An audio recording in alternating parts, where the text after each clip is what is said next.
How is everybody in the YouTube lands? I am just gonna make sure my volume is down. Bum ba dum ba dum bum. Perfect. Hi everyone, welcome to my channel. My phone is making noises at very awkward moments, but what else is new here? This is the type of stuff you don't see because I edit it out. My name is Veryn, and if you don't know, I'm a professional astrologer. There's links down below. You can check them out. And my favorite thing about astrology, hi Emerald. My favorite thing about astrology is taking my knowledge and information and sharing it with people so that way their life, well, thank you. It's still drying from my shower. So that way their life can be empowered too.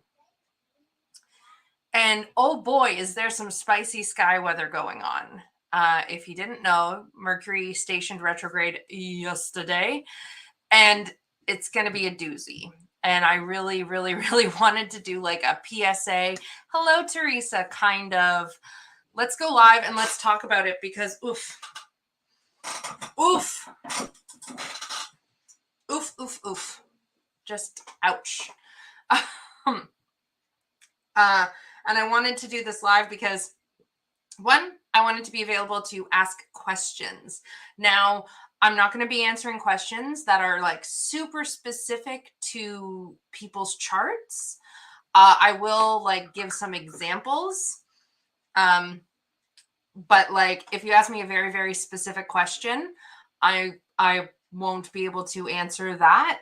You can hire me if you would like to ask me lots of specific astrology questions or learn about your chart. But brain, oh, my brain stopped. The Mercury retrograde will be over in time for your birthday, so that's good. A simple, specific question like Emerald Fern just did here. My birthday is on the 20th. Will Mercury still be retrograde then? I can answer simple things like that. But like if you're like, my Mercury is in this sign in this house and there's all these other things, and no, we're not doing that. We don't have time. We have too much to talk about with Mercury.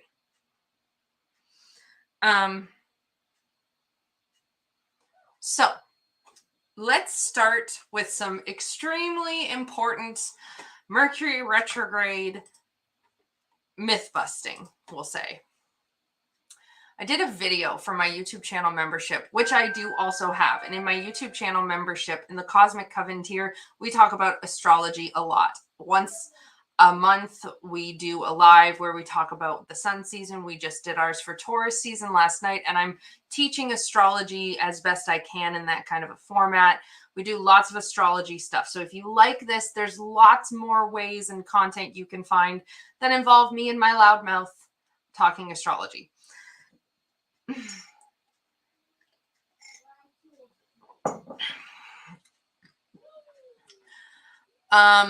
Brain. Yes, the myth busting.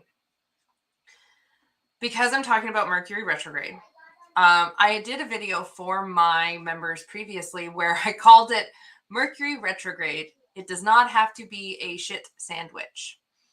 And that is also very incredibly true. And quite frankly, we hear a lot of stuff that kind of leans in that direction. Why is my monetization off? Turn it on. Hello, Bohemian Girl. We hear a lot of stuff about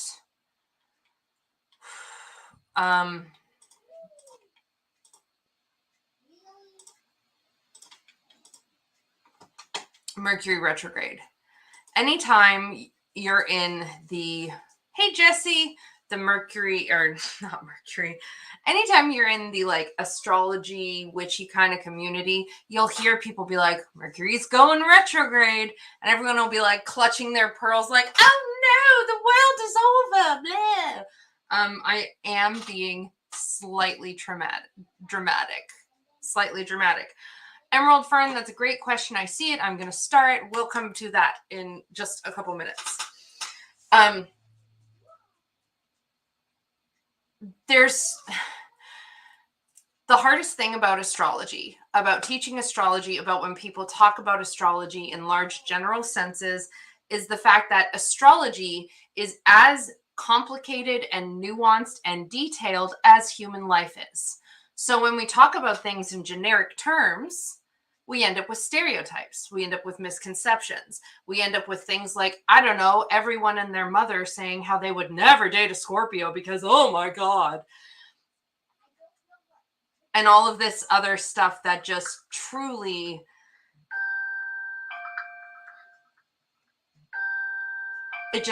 doesn't, it makes astrology a lot harder.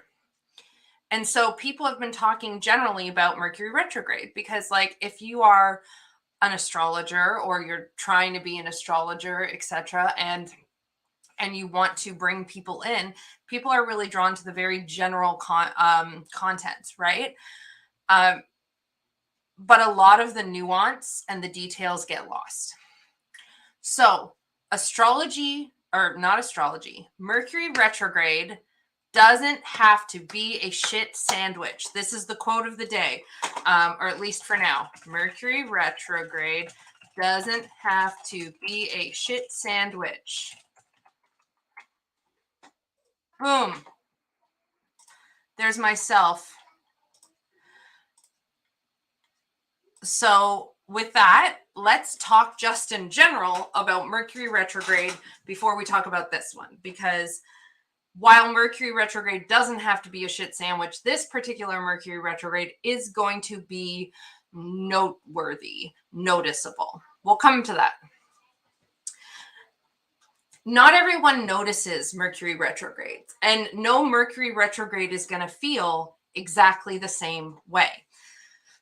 And not everyone is going to experience Mercury retrogrades as strongly. There will be times with Mercury retrogrades where your technology messes up, or where you get into arguments, or I'm trying to think of some of the other colloquial examples, which is kind of hard because I ignore them. So if you're live and in chat, what is some stereotypical things you remember hearing about Mercury retrograde and why it sucks? Oh, your travel plans, they're not necessarily going to get messed up. Some of this stuff can happen. Yes. It's not destined to. Losing money, not necessarily. Maybe, I don't know. None of this stuff is baked into what a Mercury retrograde is. Mercury retrograde does not give a shit to be that specific.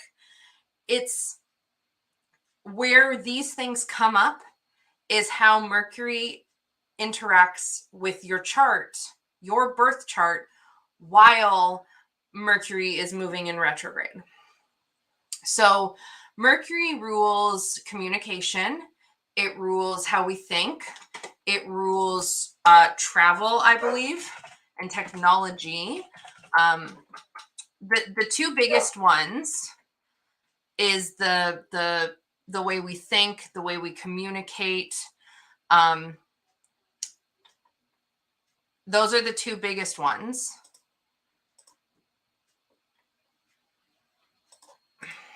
I'm trying to look to see if there's other ones. So rules communication, it represents coordination, thought processes, ideas, sensory information. It is the planet of day-to-day expression and communication. So those are really, truly the main things. Because of the myths and things like, ooh, past connections, interesting. Because of the myths and the things like, from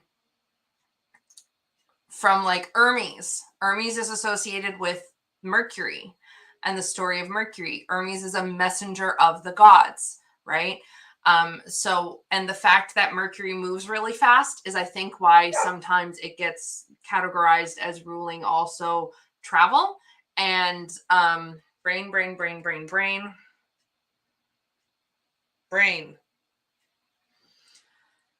There is a word, I'm blanking. give me a minute because Mercury's in retrograde. So we're taking our time. We're not rushing. Think of things. Come on, brain. Think of things. Come on, brain.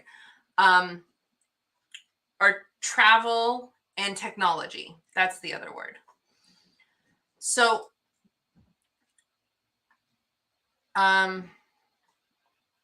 Mercury retrograde,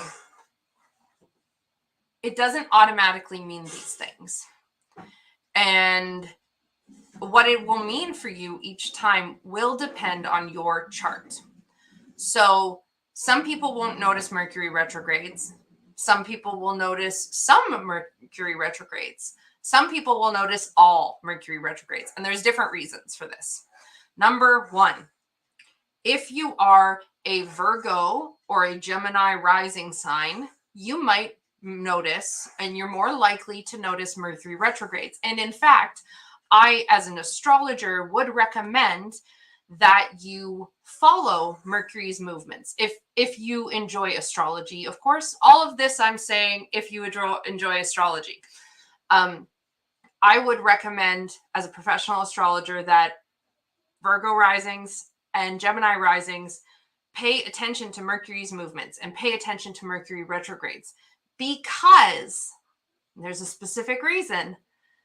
Mercury rules both Gemini and Virgo. So this is where we come to the important moment where I tell you all I am a traditional astrologer. I practice whole sign house system traditional astrology. So I don't use Pluto or Jupiter or Neptune or Uranus as rulers of signs.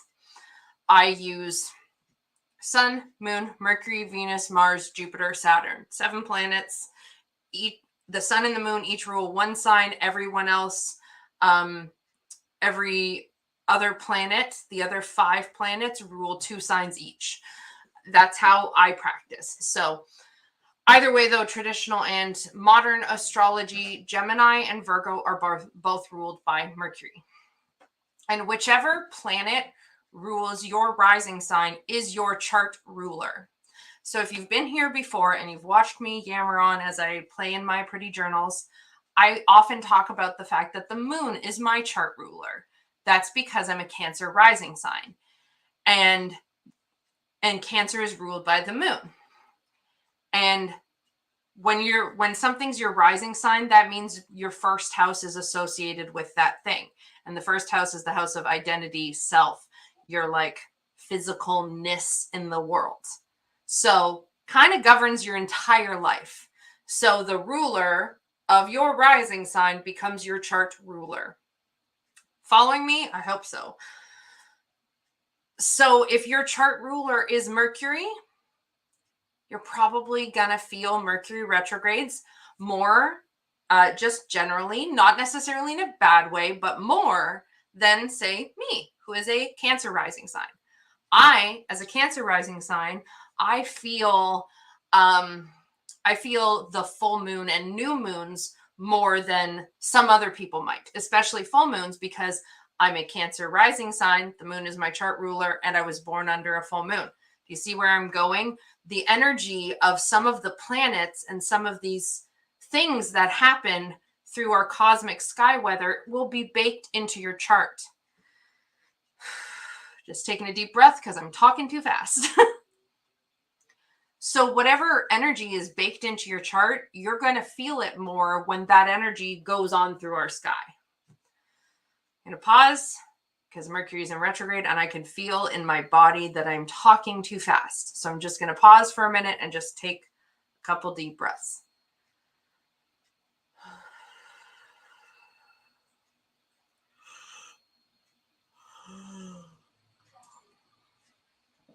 Okay. So number 1, if you are a Virgo or a Gemini rising sign, you're going to feel Mercury retrogrades more than the average bear, right? Number 2 is if you have just a very strong Mercury placement, you might feel it more. So you may not be a Virgo rising or a Gemini rising, but you might have Mercury in Virgo, Gemini, or I haven't memorized this part.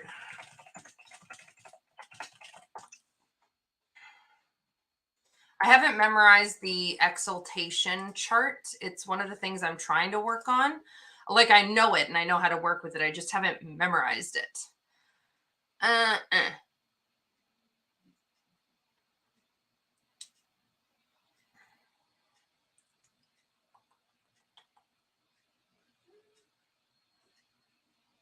Okay. If you have Mercury in Virgo, Gemini, or Aquarius, you might feel Mercury retrogrades a bit more than, again, someone who doesn't have these things. And that's because how Mercury functions in those signs. So Gemini and Virgo, it's super easy. Because Mercury rules Gemini and Virgo, Mercury is able to do its job, what it's meant to do, well in those signs. That's called being in its domicile or at home, right? Mercury is at home in Gemini. Mercury is at home in Virgo. And Aquarius is the sign where Mercury is in its exaltation. So that's like the best spot to have a Mercury placement. So it's said, right? It's like Mercury will operate really well and very at home and comfortably in Gemini and Virgo. In Aquarius, Mercury will operate optimally. So if you have any of those as your Mercury placement, that could increase the likelihood that you will feel Mercury retrogrades in a general sense. Otherwise, or if you also like, wait, no, hold on. My brain went fast and then I got all confused. Give me a second. My brain is like blah, blah, blah, just all over the place. And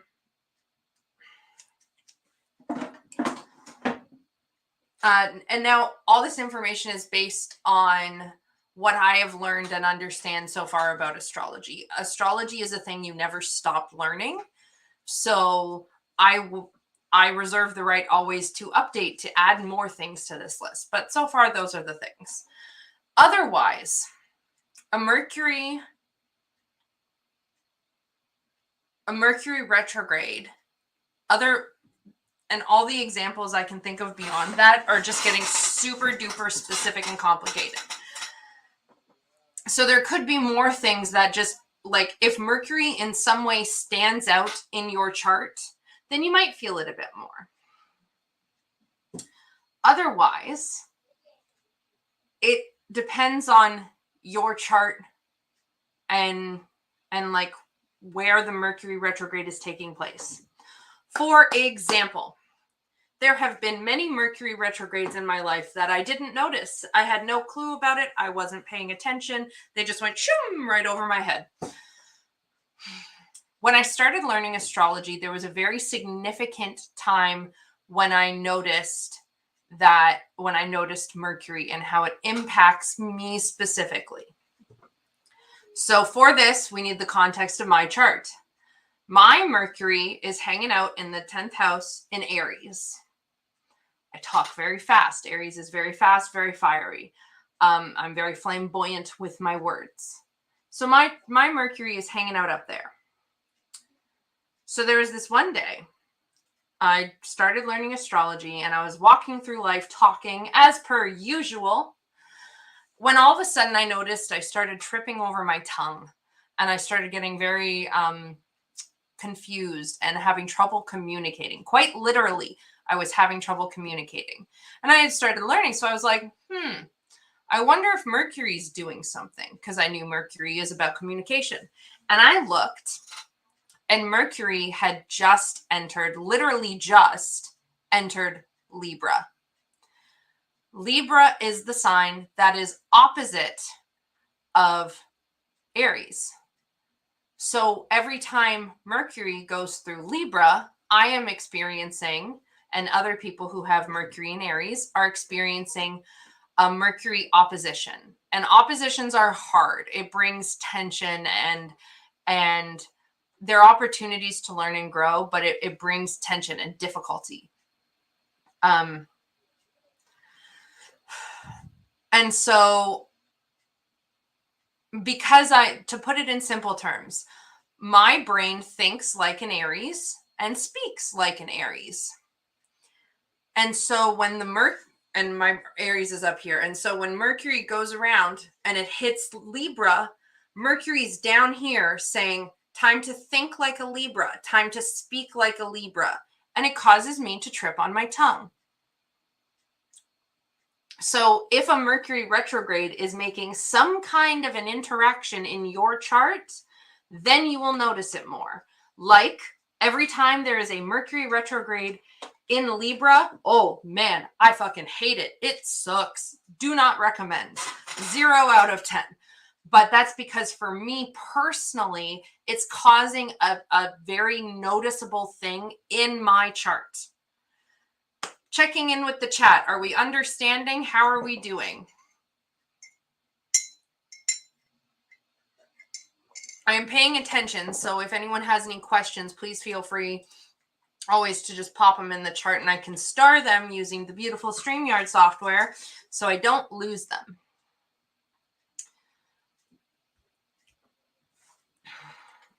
So, wonderful. The basic point is right down there. Mercury retrograde doesn't have to be a shit sandwich. It's not always going to suck. And it's not each one is going to be the same for each person all the time. This is very generally speaking. Keep this in mind. Now, what's a Mercury retrograde actually supposed to be about? Why? What's the actual deal? First of all, I'm going to put a link in the chat. Hold on.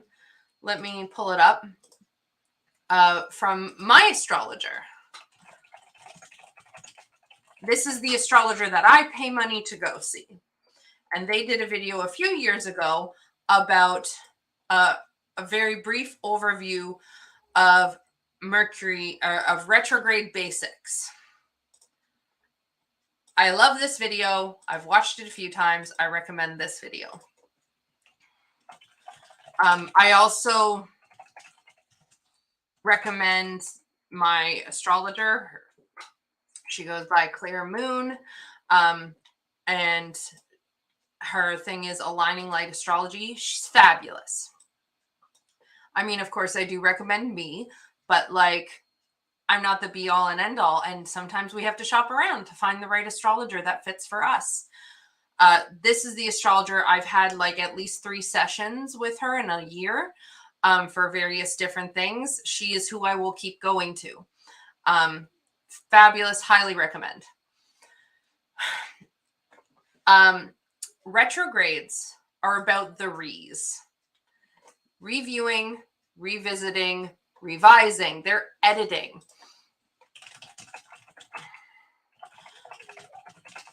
A retrograde is when the planet appears to be going backwards.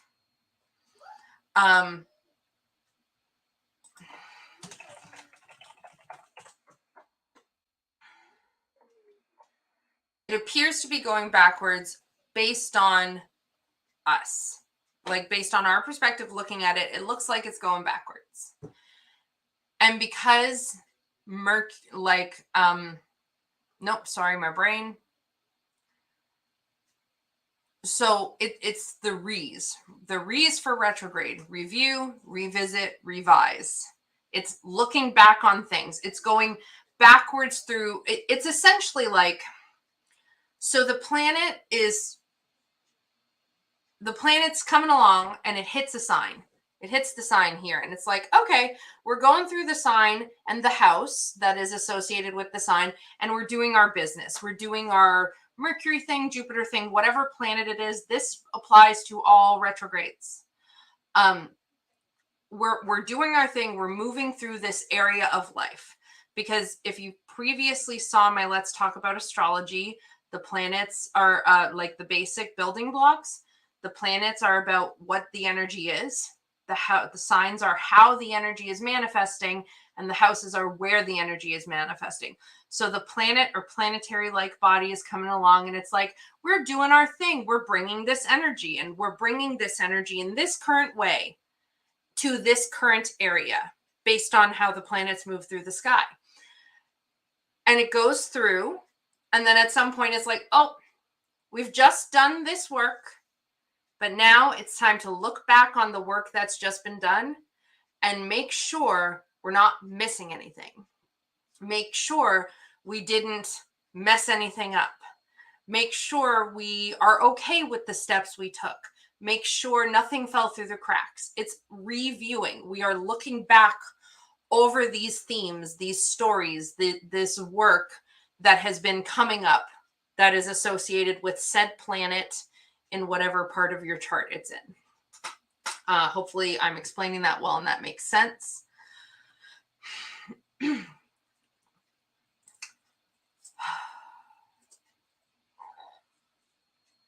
If you know anything about humans, this is why humans don't like retrogrades. Because there's a culture of not being so good at admitting when we're wrong. And there's, for a lot of us, I can't speak specifically to areas outside of outside of North America, because like I've only ever been living in Canada, and I know Canada and the US have very similar societal culture things. So I can't speak for like Europe or South Africa or South America. I can't speak for any of those other places, right? Because I'm just not familiar. Here, at least, and it seems from the outside looking in, there's a vast world culture, as it appears to me, of speed, moving fast. Moving as fast as you can, getting as much shit done, just get it done. It's that productivity mindset that everything we have to do, everything we do has to be productive. So when a retrograde comes along and hits the pause button and tells you it's time to look back over things, people get bitchy and grumpy. And I can't say I blame them all the time. I mean, I have my moments. I was pretty fucking grumpy about the retrograde yesterday, let me tell you. But we have to acknowledge and own the cultural narrative and perspective, which is a contributing factor to why we experience Mercury retrogrades the way we do, Mercury ones specifically, or any kind of retrogrades. Because a retrograde is a time where this planet is like, time out, we have more work to do. We have to pause and we have to review. We have to reassess. We have to revisit. We have to realign. And capitalist nation don't like that very much. So my ultimate example now of like why people get pissed off of a retrograde involves snow. So imagine, if you will, that you always leave for work at 8 a.m. and it's a 30-minute drive. So it's winter. You live in a part of the world that gets snow, which means you have to shovel out your car. And it takes at least 10 minutes to shovel out your car because it's got to warm up, you got to shovel it off, and you got to make sure there's no ice on it. And if you start trying to drive a car before it's properly and slowly been able to warm up, bad shit can happen to the engine, right?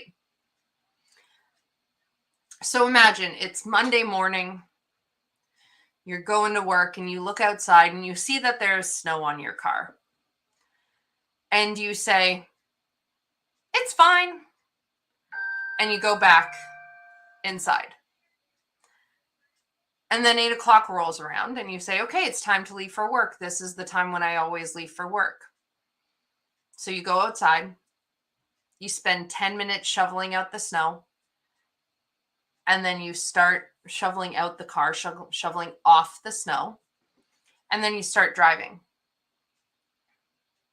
And as you drive, you realize you're running late for work.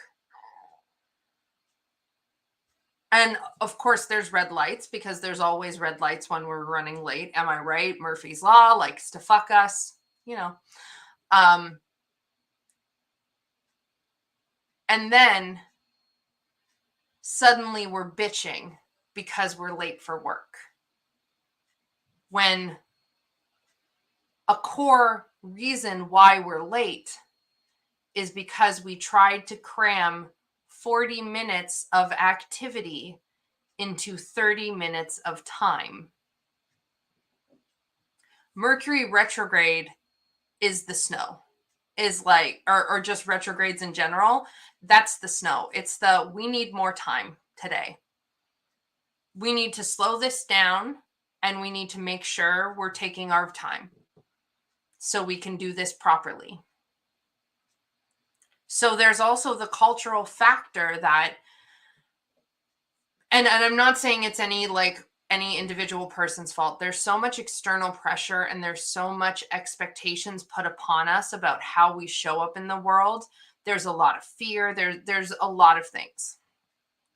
Still, with all of those things in mind, it doesn't negate our personal responsibility. And when we look and head into situations, and this is a generic we, because all of us do this, it just depends on the moment, right? All of us have done this at least once, I would bet. When we look at a situation and we see that the situation is different from the regular situation, but we try and treat it the same way we would treat the regular situation, things are going to get messed up. They're just gonna. Things are going to take longer depending on circumstantial things going on. And so a really important thing of making peace and understanding that Mercury retrograde doesn't have to be a shit sandwich is understanding the role you play. And the role of, am I making this potentially harder? Potentially. Not always. But if you know you need 10 extra minutes to shovel out your car, and you don't take the 10 extra minutes to shovel out your car,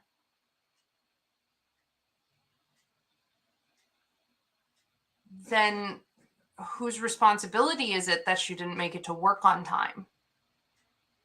Like, truly. And I know not everyone's gonna like that I'm saying this, and frankly, I don't care. Because, like, it's the same thing as me.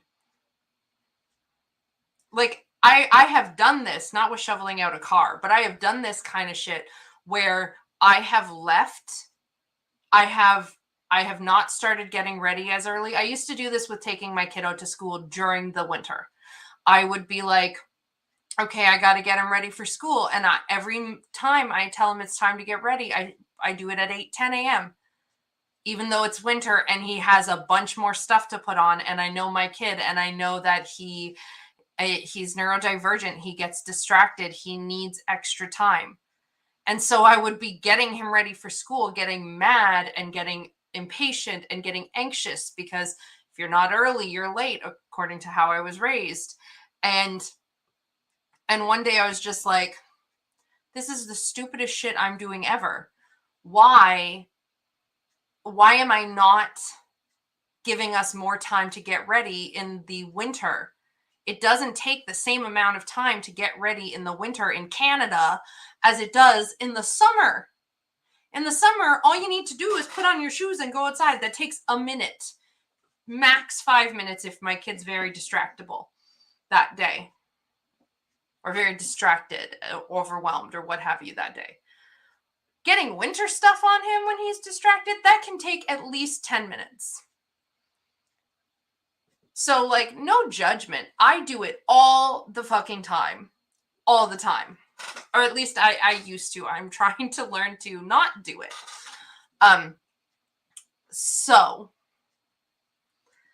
that is a very important thing that influences and changes how we experience retrogrades. So if you find that you're often having trouble with retrogrades, then I encourage you to challenge yourself to ask the hard questions. Am I contributing to this? Now, for Emerald Fern's question, what are the positives of Mercury retrograde?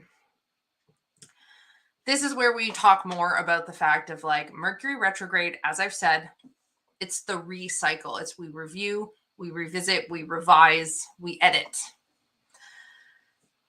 If you're writing a book and you don't edit and then you publish it, you might get some feedback that you fucked up, that you messed up sentence structure, that people aren't receiving the messages that you want. And the receiving of the messages, this is very Mercury because Mercury is about communication and thinking, right? So a Mercury retrograde is an opportunity. I love it. I'm going to come back to your comment, Jesse. A Mercury retrograde is an opportunity to learn and to grow and to see if the message you're communicating is being received the way you want it to be. It's an opportunity to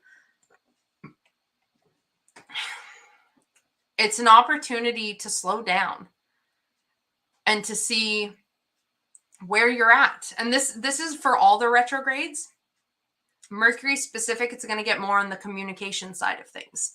So as Mercury moves through the areas of your chart, wherever it's retrograding, I cut myself off. Whew. As the planets move through your chart, move through the sky, they're saying, how is this energy that I rule? They're bringing your attention to how that energy they rule is impacting this. So for example, Mercury is a really good example of this because communication and thinking are very easy to wrap your head around in this context. As Mercury moves through, it's saying, what am I communicating and thinking about this area of my life? What am I communicating and thinking about that area of my life? And et cetera, through the whole chart, right?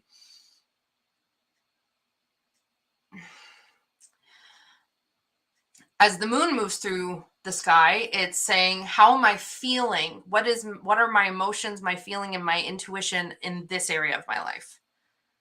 Or how do these things impact this area of my life? This is what planets are doing as they move through the sky, essentially.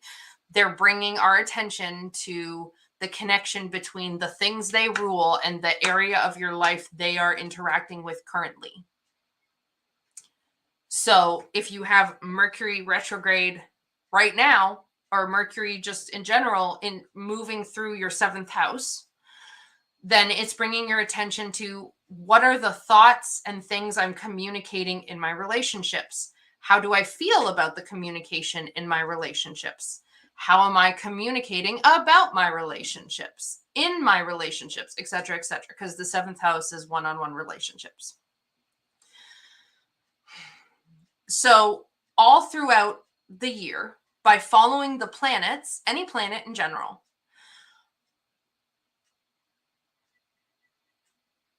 oh my God, my brain stopped.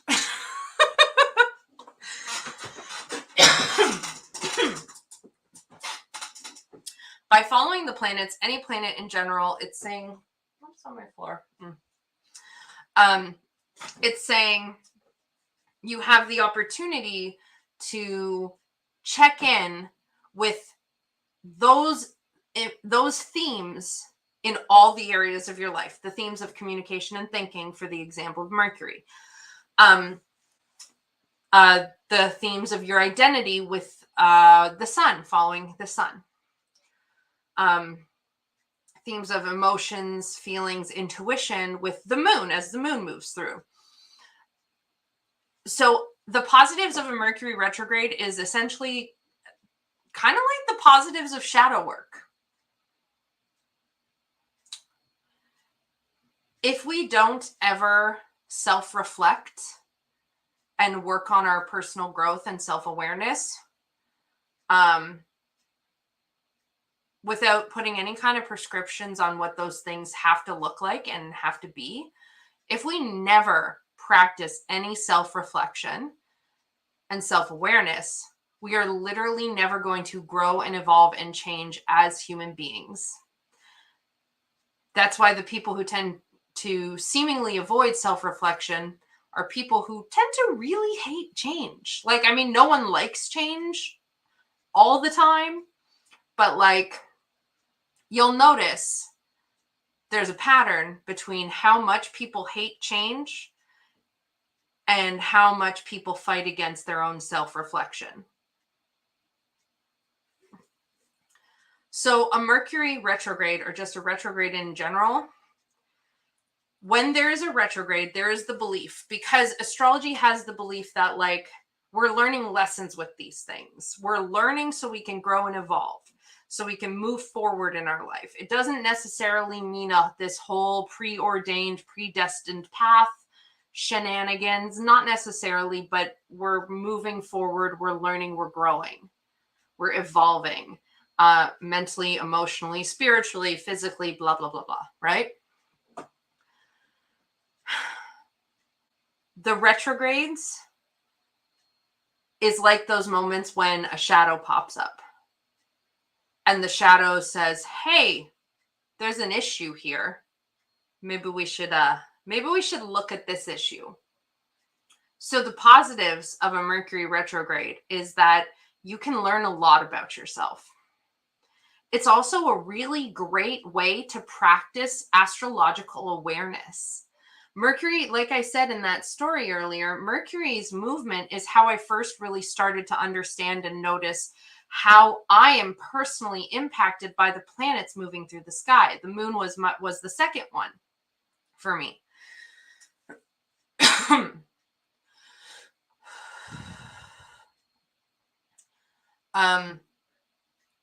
And observing how you're impacted by the planets is one of the number one learning tools, because it really helps you understand and drive home. So drive home what these things are about.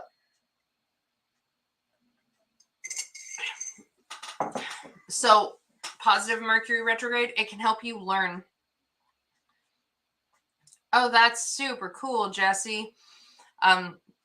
It can help you learn about just astrology. It also, learning about astrology can help you navigate day-to-day life in so many ways. I could seriously go on and on and on about it. For example, if I know what my Mercury sign is, and I know what my wife's Mercury sign is, and what my son's Mercury sign is, which I do. I know all of them, by the way. It's only 2 because they have the same one. By knowing that they both have Mercury in Virgo, I know if I'm having trouble communicating something to our son, my wife might be better able to communicate in a way that he will be able to understand, because they have the same Mercury sign. So essentially, they speak the same language. And then the Mercury retrogrades and retrogrades in general, they're the shadow work. It's the motivation's the same. And that's why some people don't like it, because it's hard. It's hard work. I have to mute just for a second, blow my nose.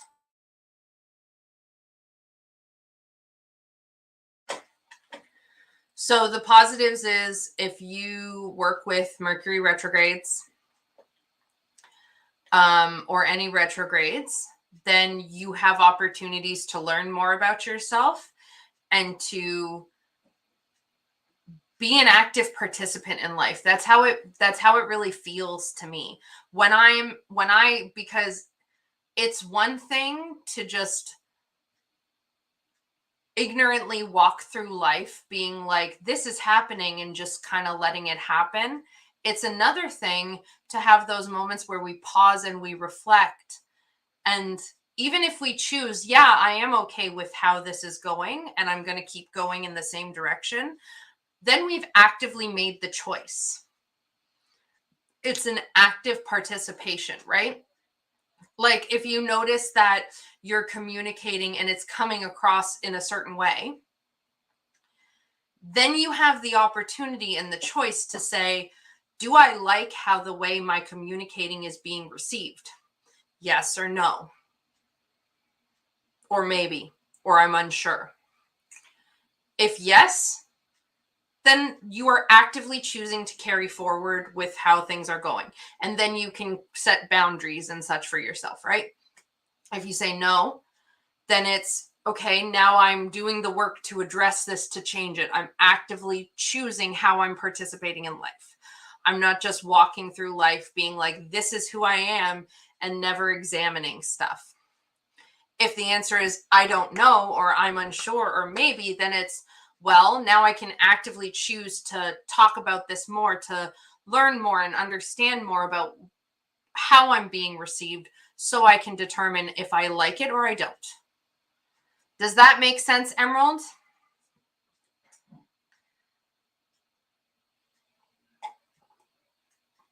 And it's exactly this.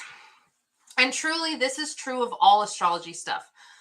I love the way you put that, Veryn. I find retrogrades to be very helpful when I'm participating in them. Here's the thing I often say about people, and this is truly, oh, good. I'm so glad, Emerald. This is truly a life view of mine. Humans, as a species, we're really great at some really stupid things. One of the things we're really great at as a species, which I think is stupid, although like I understand and hey, I've done it. So humans are really great at giving up the power we do have over our life while trying to fight for power that we will never be able to have, that was not ours to begin with. There are lots of examples currently going on and all throughout history of people giving up their power over their own life and their own choices while trying to fight to gain power over other people's life and other people's choices. And we truly will not have power over anyone else's life choices, for example. We as a species give up power because we give up our personal power to decide our lives while we're busy fighting for the power to control how other people interact in life. Astrology is one of my main tools that I use to regain my power, to reclaim my power, to take it back, because just like I'm sure everyone here and everyone who watches this and everyone who doesn't watch this can point to a time where they can say, I was giving up my personal power there. So have I. Multiple times. Many times. And I, for one, am completely tired of doing it.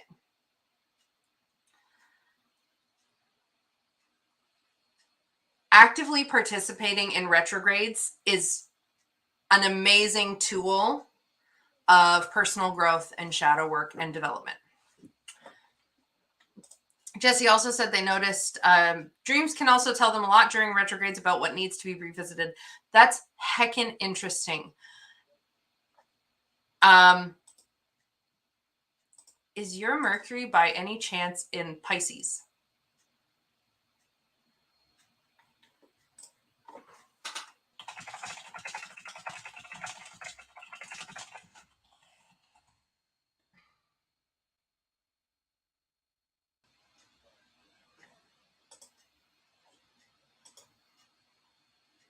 Aries. Cool. Interesting. There's probably something we can point to in your chart. There's always something that says like dreams. Pisces is one of the things we look at that can have an association with dreams. Also the 9th house, I believe it is, or might be the 12th.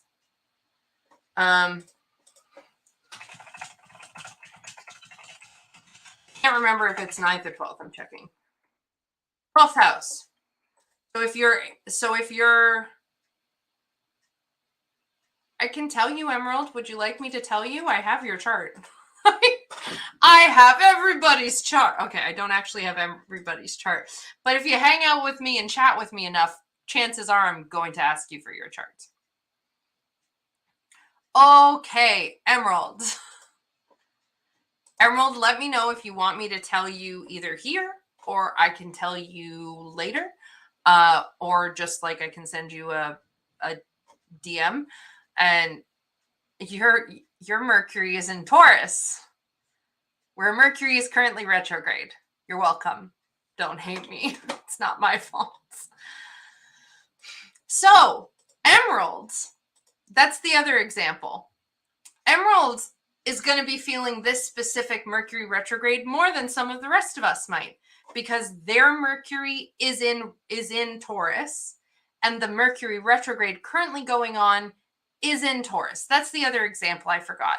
If you have Mercury in the same sign where Mercury is retrograding, you're gonna feel it. You are going to feel it more. So, you're welcome. I'm sorry.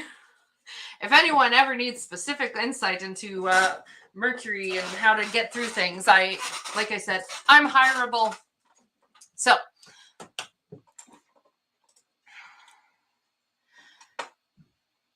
this Mercury retrograde is extra super spicy. And I'm sorry. If you're in the chat and you're just lurking or you've been commenting, can we send Emerald Fern some love? It's overwhelming when you find out your Mercury is interacting with the Mercury in retrograde. It's heckin' overwhelming. So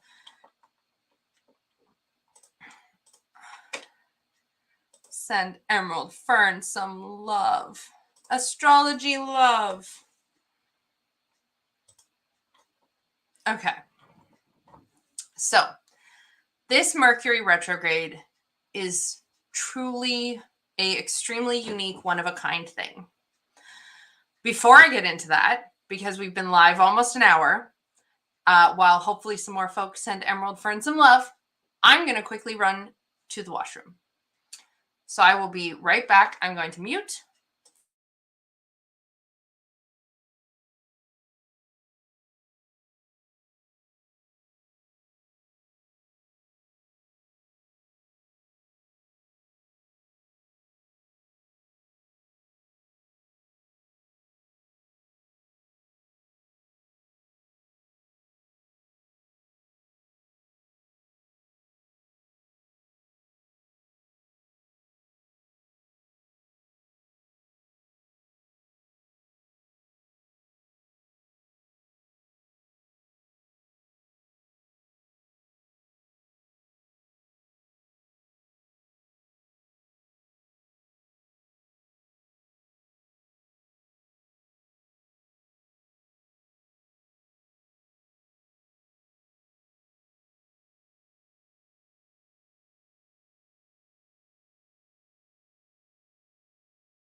I'm back.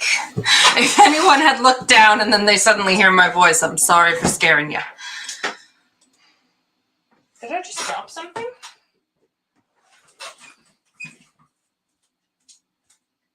I did. My little sunflower. Boop. Okay. So, the super spicy, once-in-a-lifetime retrograde that is this Taurus retrograde.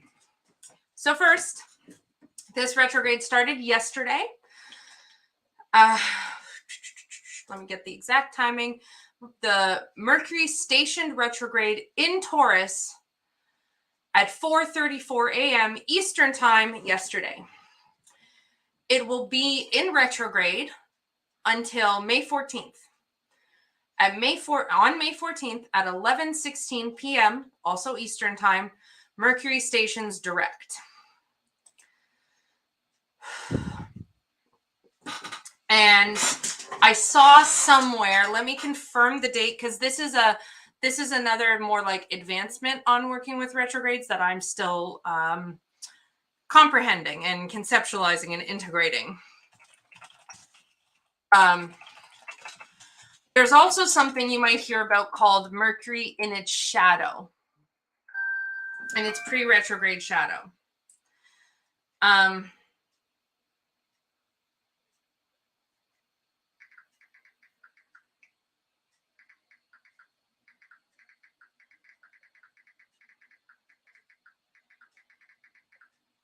Someone is just texting me about the live.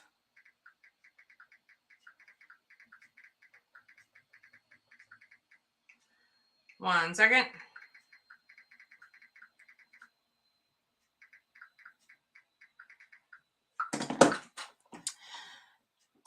The whole Mercury in its shadow thing is when, shoot, and let me make sure I'm,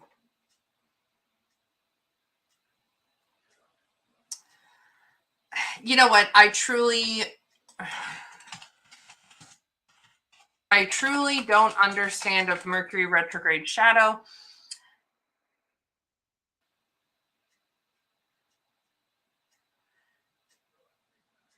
It's when the planet slows down as it prepares to enter retrograde and speeds up as it leaves.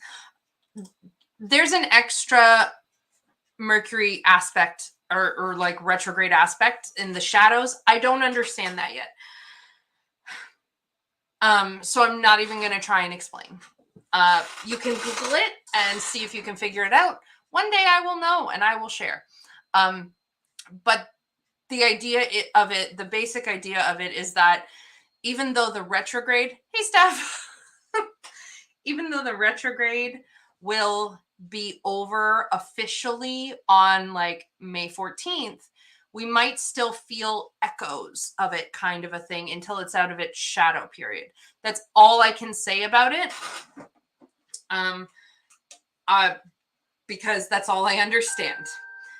And there is, of course, a chance that I could be slightly misinterpreting that. But I wouldn't say it if I didn't feel relatively confident. So this retrograde is completely once in a lifetime because there's two special things going on that don't occur often. And one of them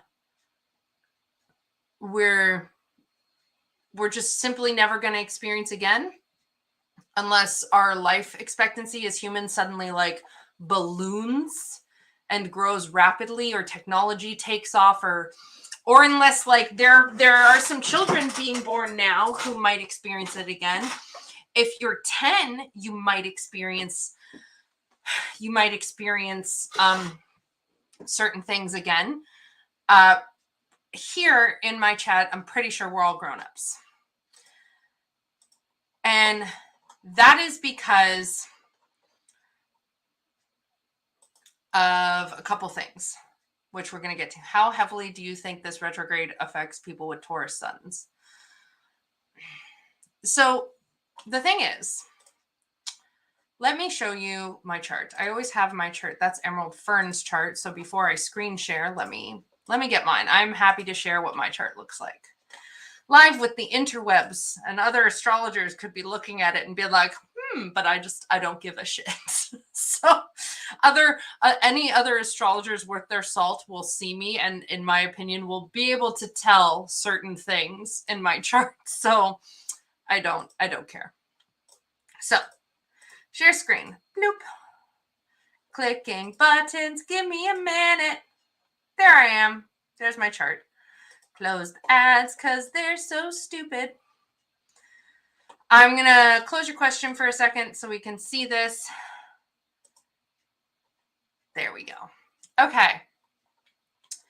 So this is my chart. How it works is, because I use whole sign system, there is this kind of pie slice effect going on, right? If this was a whole big pie, there's 12 pieces in this pie. When something enters an area, it kind of lights up the whole area. Because another analogy we use for the houses are the rooms or the areas of life. So there's what's called sign-based aspects. And this is in traditional astrology. I can't remember if it's all traditional astrology or if it's Hellenistic. And I don't know all the things yet. I know a lot, but I don't even close to know all the things. But there's something called sign-based aspects.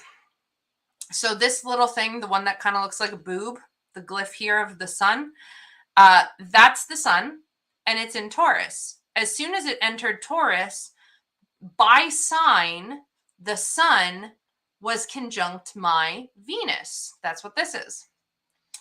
So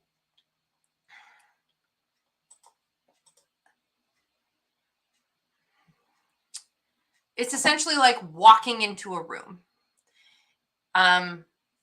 With this example, provided you have visual processing ability. I'm going to use the example of having sight because that is what I have and experience in life. So I can't speak from examples outside of myself. If I walk into a room, I can see everyone who's in the room. I'm in the same room as everybody. If I walk in the room and I start doing this weird dance, it's going to affect the energy of the whole room, right? It's like when someone walks into a party, you can tell if they're in a bad mood. You know, it's that whole thing of like, oh, this person walked in and like the whole energy of the room shifted. That's the sign-based aspect. When someone walks into a room, you can feel if they're in a bad mood. But the closer they get to you, the more you can feel their energy. This is how transiting planets work in the way I like to explain it. The sun has entered Taurus because we're in Taurus season now.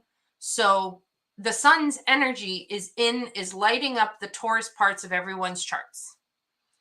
And as it moves closer and further away from whatever we have in Taurus or do not have, we still have the Taurian energy.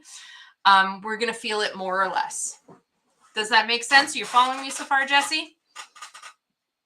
So if you have the sun in Taurus, you are going to be feeling certain things more.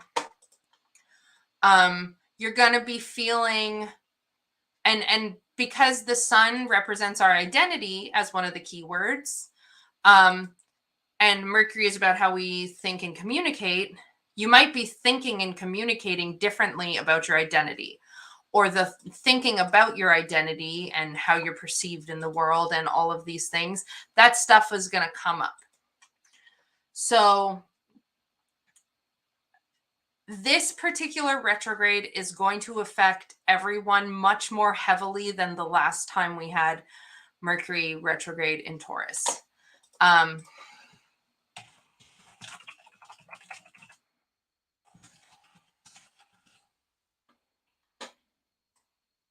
And the last time we had Mercury retrograde in Taurus, for reference, I'm trying to look. There was...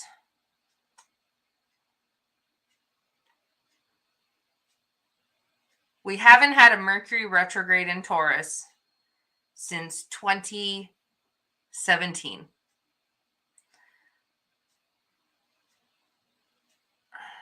Just double checking. I'm looking at a chart. From April 28th to May 22nd in 2016, there was a Mercury retrograde in Taurus. And from April 9th to May 3rd, 2017, there was a retrograde in Taurus and then in Aries. Because the retrograde doesn't always stay in one sign. So, oh, good. If you want to talk about how it will affect an empty house, you can use my chart. I don't know, but I appreciate the offer, Beth. Thank you. So, this Mercury retrograde will weigh heavily on everyone. It's kind of like a pile-on kind of a thing, right? Everyone will in some manner be impacted by Mercury retrogrades. It doesn't mean they're going to notice, but the energy's impacting them. Because the whole thing about astrology is that the energies of the skies, of the cosmos, is raining down on us, right?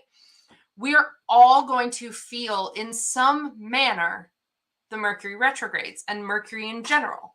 However, we're not always going to notice it. We're not always going to pick up on the signs. And each thing, there's very many different things that could be put on the plate to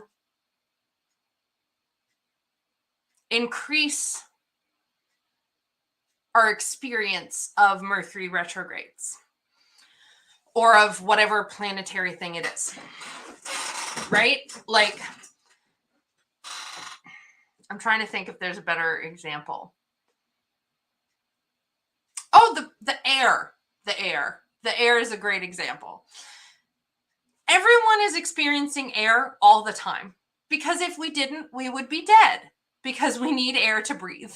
Okay? And Mercury is actually very strongly associated with air, so this works perfectly.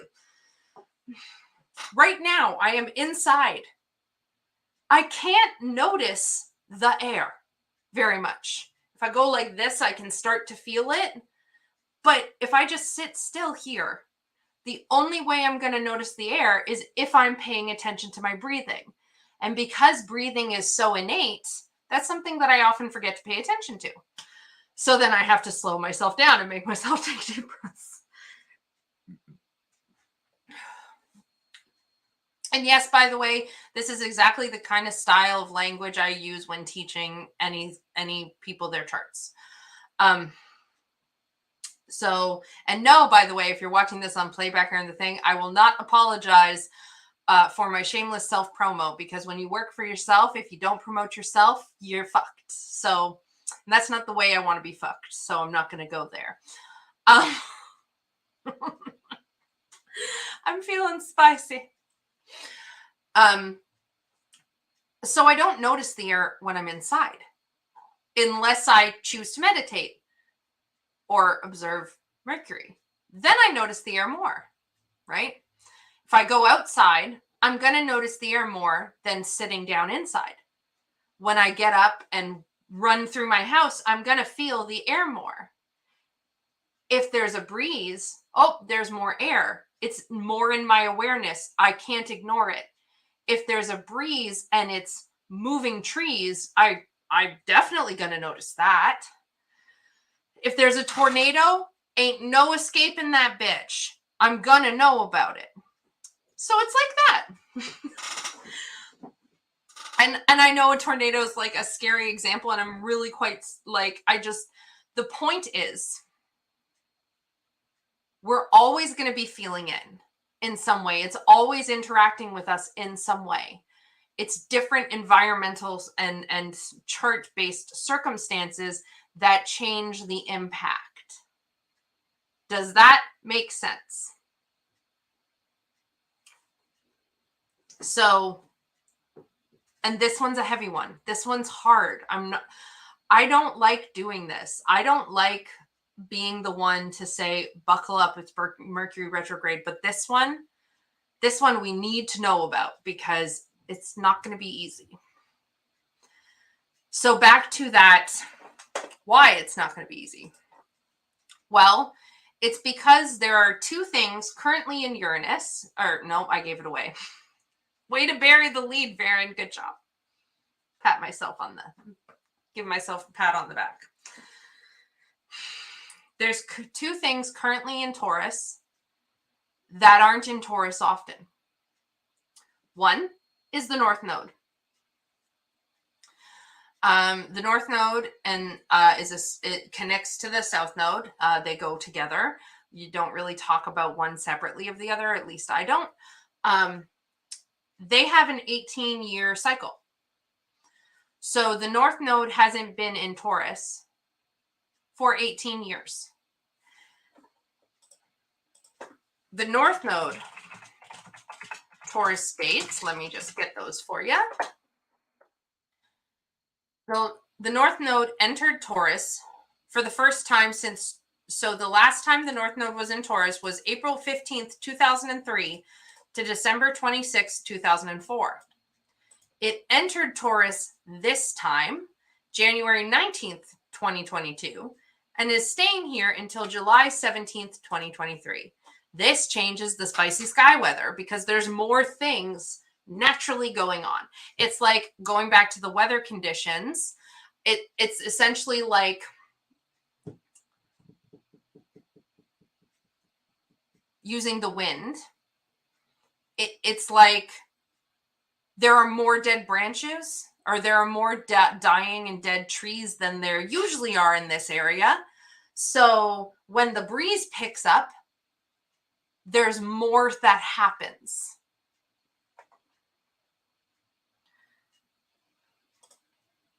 Yeah, we're just going to leave this up for a bit. Yes, essentially. The North Node and the South Node are points I'm still learning about. They feel very important and significant to my work for various reasons, which I can't fully explain, but they do. The basic points is that the South Node is something, it's a foundation that we have, something that's innate, that is a part of us and should be a part of us, yet it is something we are also moving away from. So like I first heard of the North Node and South Node as the South Node representing a past life, the North Node representing the future life you're moving towards. They're also associated with Ketu and Rahu. Ketu being the South Node, being the tail of the dragon, Rahu being the North Node, being the head of the dragon. I can't speak about that mythos. I don't know it. It's not mine to share. There's the association. We can Google and find reputable sources to learn. But from what I understand, the essentials of it is the South Node is where we start in some way. We start and we want this to be our foundation. We're not meant to stay here though. We're meant to grow and change. So the North Node and South Node is about a journey from the South Node to the North Node. And since we're moving towards the North Node, that's something we're moving towards, we're aiming for, we're shooting for the stars, we're wanting to get there, we're wanting to develop, etc., etc., etc. So it's something we're moving away from and something we're moving towards. We're not necessarily moving away from something bad, though sometimes it can manifest in those kinds of ways. And that part's very important. For a long time, I thought my South Node is in Cancer with my rising sign and my Chiron. It's brutal. And I thought that meant that I wasn't supposed to be very Cancerian. And then but that was my black and white thinking, my autistic brain. And then I clicked and I understood, no, like trying to fight the South Node is if I want to reach that star up there, I need a foundation under me upon which I can jump off of to try and get up there and reach that star. And I was essentially trying to dig my foundation out from under me. So therefore, the North Node is something we want more of in some fashion, or we want to move towards. So we have the North Node in Taurus. The South Node is across the way in Scorpio. So, and this has been going on since the very beginning of last year, January 19th, 2022. So if you look at your chart, the houses that are connected to Taurus and Scorpio will tell you more. And if you're having trouble with the context, if you look 9 years ago, that would have been when the North Node was in Scorpio and the South Node was in Taurus. And that can give you kind of an opposing view to help gain your context. So for me, South Node is in Scorpio, currently in the sky for everybody. For me, Scorpio is my 5th house, the 5th house of my pleasure, joy, children, etc. And the North Node is in my 11th house of groups of people, humanity, hopes and dreams, community. So there's something in the 5th house topics that I'm moving more away from, so I can move more towards the stuff in the 11th house topics. And it's funny because, like, for example, when the North Node was in Scorpio 9 years ago, I had my son.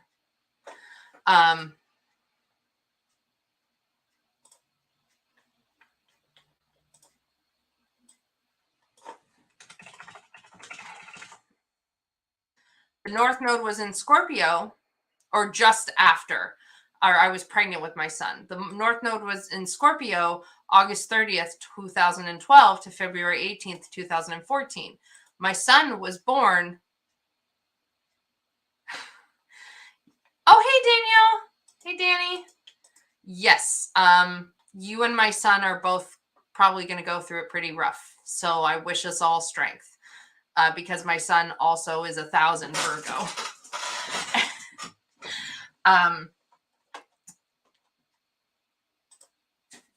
So very short, like, I found out I was pregnant. I was having my first children, the 5th house, while the North Node, the thing you're moving towards, was in Scorpio. And now 9 years later, the North Node is in Taurus, and there has been a theme of more letting go and allowing my child to find his way in the community, you know? So that's some examples. So that's one factor that is influencing this retrograde, because as I mentioned, we haven't had a Mercury retrograde in Taurus since 2017. So if you want to try and understand that, you want to look at, so the Taurus energy, and then you want to plug in like the house. The house is the big shit. This is where you're really gonna understand more of this stuff, is the houses, because the houses are the areas of life where it comes up, right? Also, if you're a Taurus rising, you're gonna feel this retrograde. Everyone's gonna feel this a lot, truly. And it's gonna be quite interesting to see. It's going to be really interesting.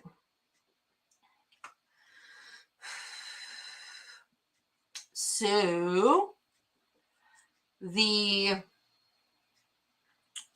oh my gosh, my brain. Let me just pause and get my brain together. How's everyone doing in the chat while I just take a moment to find my thoughts? Did you call me? No. Okay.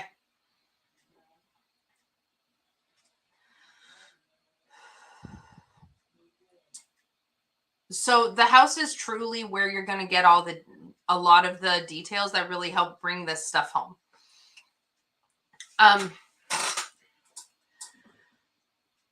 The other factor, the big one, is Uranus. Uranus is currently in Taurus, and it has been for a while, and it will still be for a while. Oh, I remember.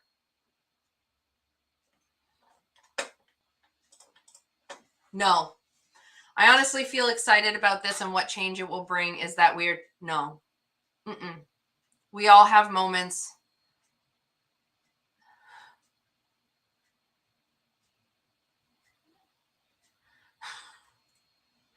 We all have those moments where we get excited for change. At least in my opinion, if we're paying any kind of attention to life. I don't think that makes you weird at all. And Steph said, this is why I need you in your videos. My chart is so messy and with everything. Yeah. And I get it, because my kids' chart's the same way. My son, my child, sun, moon, Mercury, and rising sign are all in Virgo. So yeah, I understand, Steph. No worries. We'll get you through this.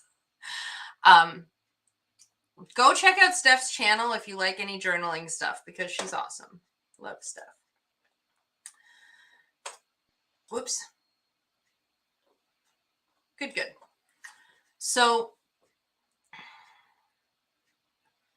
for the context, look at like, what are the themes in your life that you've been moving towards, thinking about more, been on your heart more and your mind more? What are the things you're moving away from? That brings in that North Node element. Now the big guns, Uranus.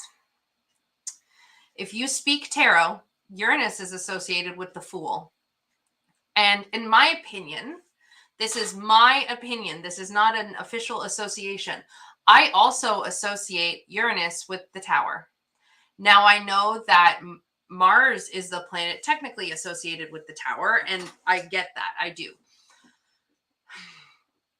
The reason I associate Uranus with the Tower is because Uranus is not just about risk, which is the word for the Fool, or at least it's my keyword for the Fool. It's also about new. It's about unexpected things.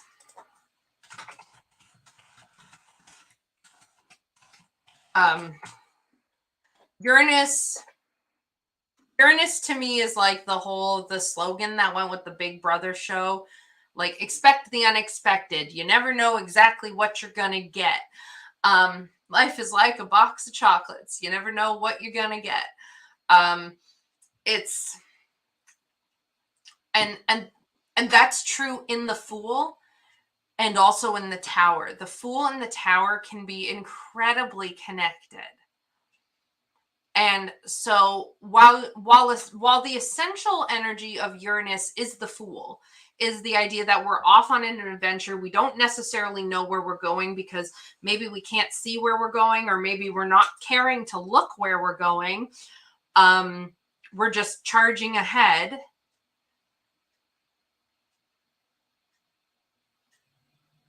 That's okay. No worries, Danny. While we're just busy charging ahead, here's what I think it is, why I associate it with the Fool or with the Tower. Because human beings don't like change. See previous comment in the first hour where I talked about human beings being opposed to change as a species. Or at least there's a lot of that in the narrative, right? And for a lot of people, and everyone does struggle with change for sure. And I like, no judgment. The fact is though, when you're moving through life in whatever ways you do, and along comes an unexpected change, we are going to experience that as a Tower moment. Me, I don't like change. Also me, I love and hate it all at the same time. So Uranus itself is not a tower. However, in the barest sense of it, it will always be felt and experienced like a tower, because the whole idea of the Tower card it's a moment that's unexpected and it changes things fundamentally. And that sometimes that can be extremely literal and sometimes that can be very abstract, right? But the Tower is about like, it's about things changing unexpectedly. Even if perhaps there were signs that things were not unexpected. Let me give you an example. This is my favorite example of how Uranus impacts us. And I want to be extremely clear right from the jump. I am thrilled about this example. So, I have Venus in Taurus.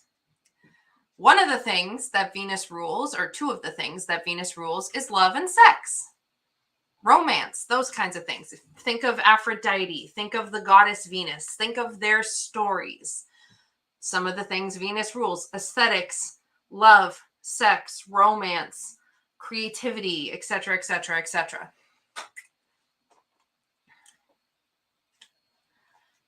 When Uranus was literally aligned with my Taurus, or no, not my Taurus. When Uranus was literally aligned with my Venus, that was when I figured out that my wife is trans. If you're new here, hi, I have a trans wife. If you think that's weird, then fuck off, because we only like nice people here. And that moment and how it happened, I took a huge risk because I saw signs suddenly. And so I went to my wife and I said, hey, by the way, I just want to let you know, if you think you might be a trans woman, I just want to tell you I love you and that I will still love you and that I still want to be with you. Just in case this is a thing, I want you to know it's okay. And you're allowed to be who you are. And I love you regardless. I love you always. She burst into tears. And this is literally how this happened. I took a risk. I had no clue how it was going to go.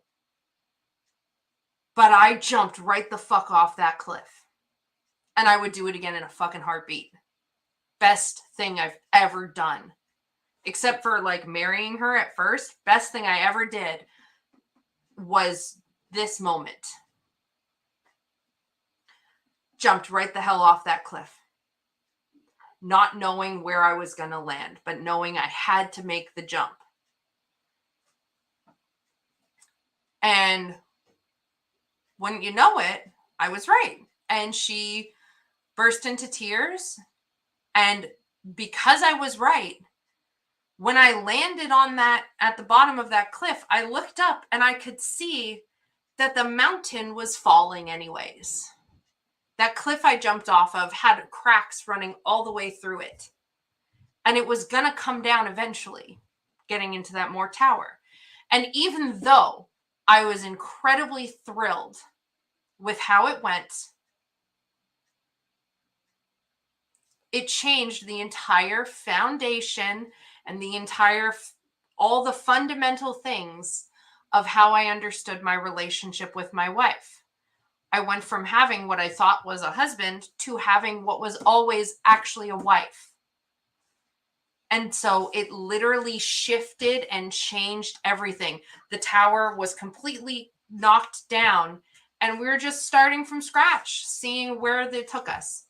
All we knew was that we loved each other and we're moving forward, and that's all we needed to know. That's where it's like the Tower and the Fool. I wasn't scared to make that change. Except for the fact that I'm a human and I'm scared of change because you never know quite what it means. So I think there's that element, like the experiential element of the Tower is baked into every kind of a Fool experience, in my opinion. I hope I explained that in a way that makes sense. And then on that other side of it, as soon as this thing happened, it was all of these moments of like, oh my God, all the signs were there. I noticed them. I just never understood them to be signs that this would be a tower that would get knocked over. And that's that other part of the tower that, like, in my opinion, not everyone will agree, and that's okay. In my opinion, there's always signs. There's always those moments like, that you then look back on and you're like, oh shit, I knew on some level. I knew there was something fundamentally holding us back as a couple. Turns out that's what it was. And that is a prime example of how we tend to experience Uranus the most, and how it interacts with our chart live as it moves through the sky. Now, Uranus has an 84-year orbit, which is why I was saying that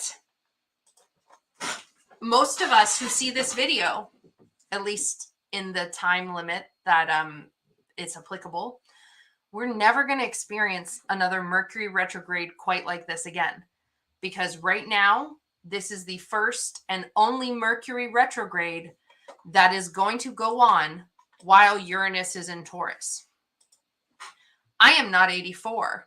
I didn't know what the world was like. I didn't experience the world when Uranus was in Taurus last time.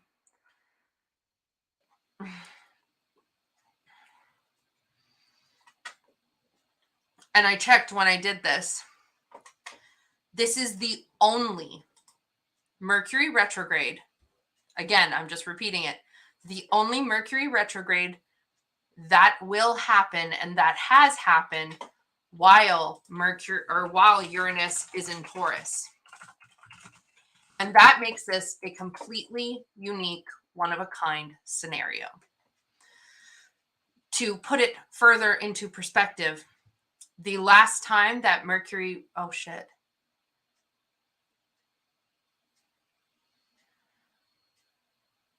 or not Mercury.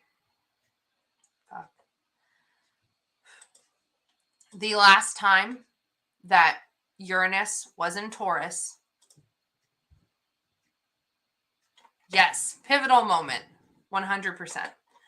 The last time Uranus was in Taurus began June 6th, 1934, and went until May 15th, 1942. This hasn't happened in a long time. I've never experienced this energy. There is someone alive. I saw a TikTok of someone who was 100 years old. They lived through a Mercury Taurus, they lived through a Uranus in Taurus moment.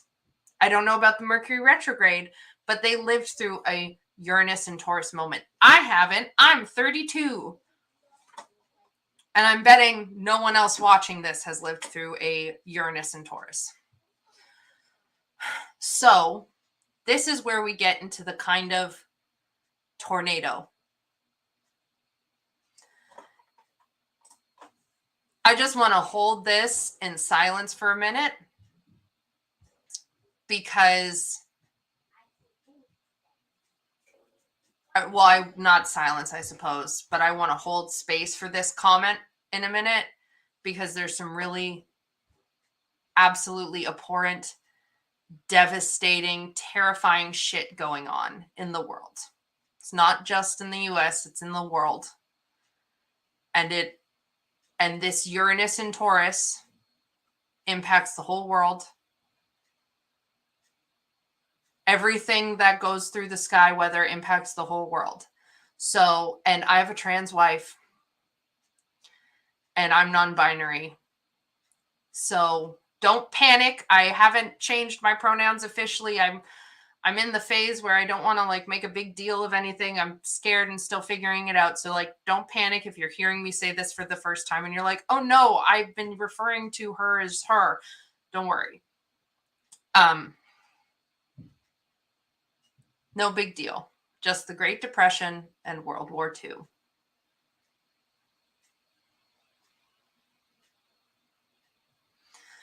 I know it's uncomfortable, but it needs to be said.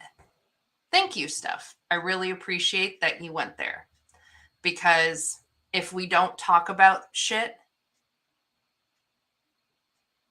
we're in big trouble. And this is a truism of life, in my opinion. We have to talk about the hard shit too. It's okay if you're not able to talk about the hard shit all the time. That's totally okay. I get it. I do too. But yes, so big thank you to Steph for saying the hard thing. I love pointing out the elephants in the room. I am thinking, Emeralds. I know I can. I'm just, it's truly about the fact of like, it's truly still processing and trying to understand what it means for me, and like figuring out all of this stuff. And so I'm still processing and thinking and whatnot, you know. Anyway, so Uranus and Taurus, it's kind of a big fucking deal. Kind of a huge fucking deal. Now, I'm not saying that everything's going to go the way it went 84 years ago, because I don't fucking know. Unfortunately, my crystal ball doesn't tell me exact details. I wish it did. So to add a Mercury retrograde to what is going on with Uranus and Taurus, with the North Node in Taurus, I'm sure you can see it's a lot of big energy. It's uncomfortable. It's not something we're going to be able to ignore. I truly don't even know how to process the words to put together for what I think this means.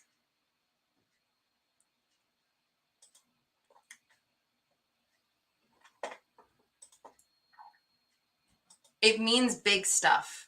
I know that. Because that Mercury retrograde is hanging out, lighting up the Taurus area, which is already lit up by Uranus. It's already lit up by the North Node. It's already lit up by the sun.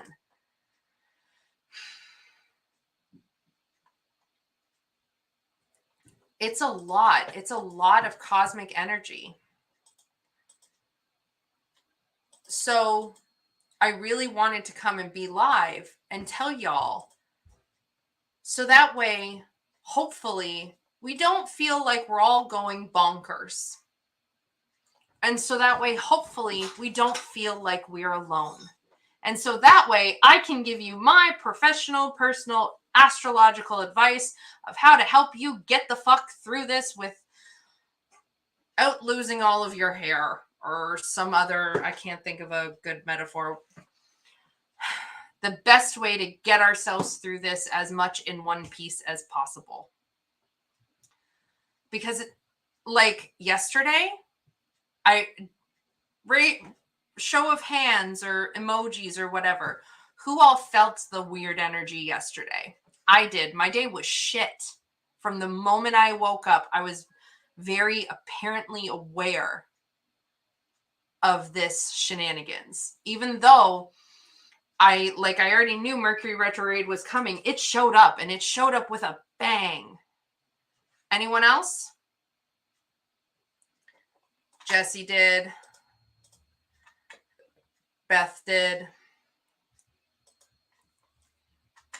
My wife did. So, how do we get through this? This is where we go back. Well, before we do that.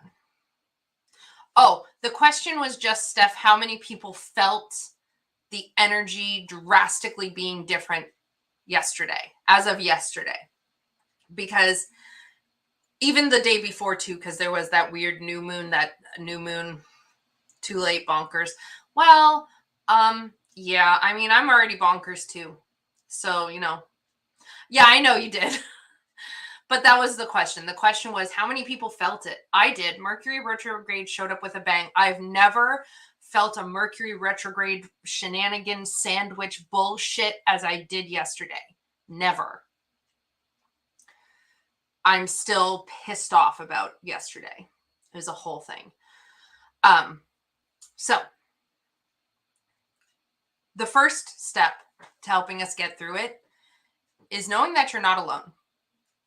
So if you're walking through life from now until May 14th, I believe it was, double checking the date, and even beyond that, because it'll still be in shadow until the end of May-ish. If you're finding that life just feels kind of like a trudge, or just feels hard, or just feels weird and strange, you're not alone. And it's not just you. And it's not your fault. It's certain it's you have responsibility and accountability for how you move through this period of time. It is not your fault, though, that if you move through the rest of the time till the end of May, getting better hopefully mid-May, and things are just weird no matter what you do. Things are just off and weird and strange, and you just kind of can't do things, go forward, however it manifests. That's not your fault. And you're not alone. That's number one. If nothing else, and you watch this live, and you're listening to me right now, whether live or in playback, you're hearing these words leaving my mouth. If nothing else, I hope you leave this live or playback understanding that there are things going on in the world that we have no control over. And the energy of the world at large, the energy of the cosmos, that shit, I promise you, it's scarily accurate. I have talked with many people, and they all are like stunned with how accurate astrology sounds, especially with transits. And the transits are how the planets are currently moving through the sky. Like right now, we're all experiencing a Uranus in Taurus transit, right? That's the word, right? So people are stunned to hear of these things. And do keep in mind, like, it's never one singular factor in astrology that seals the deal. There's always a bunch of factors interwoven working together. That's why astrology is complicated and hard to learn, and that's okay. If nothing else, I hope you learn from this and you leave here with some comfort in knowing that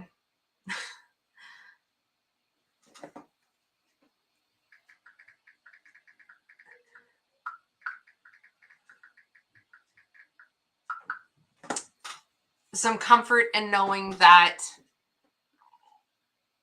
it's not just in your head. Even if it was in your head, that still doesn't, like, that doesn't invalidate it. It's not in your head. And it's not your fault. And you're not alone. That's number one. Most important. Now, how can we actively participate? How can we go back to what Jesse said up here? Where is it? Shoop, shoop, shoop. Scrolling. So basically, it's happening whether we like it or not. So best to be on Mercury's side instead of fighting it. Yes. This is one of those moments. I'm going to use tarot as an example again, as I tend to do. This is why I don't concentrate my content on journaling or tarot or astrology, because the three are literally a ball of interwoven glory in my brain. I can't separate them. So if you want to, there are so many, I'm just seeing Jesse's current comment. There are so many weird things happening and I didn't even leave the house. Yeah. It's fucked. How can we be on Mercury's side? First step is to just like accept and admit that maybe, regardless of what you believe, maybe we can all agree that there are external factors. No matter what we do in life, there seems to always be moments where there are external factors influencing us that we have no control over. Like everyone, even if you're an atheist, I believe everyone experiences moments where they're like, yeah, this weird thing just happened and I had no control and it was so strange. Maybe that's proof that in certain ways we are all subject to external energies that we can't control, like the astrology, right? So accepting it's huge. Paying attention to the timeline is huge. So if you journal or whatnot, there's also other ways. I put it in my Google Calendar, and I got this from my beautiful astrologer who I mentioned, Claire Moon. I have a thing along the top of my Google Calendar. I'll show you here. Actually, I'll show it in the monthly. Whoops, that's the weekly.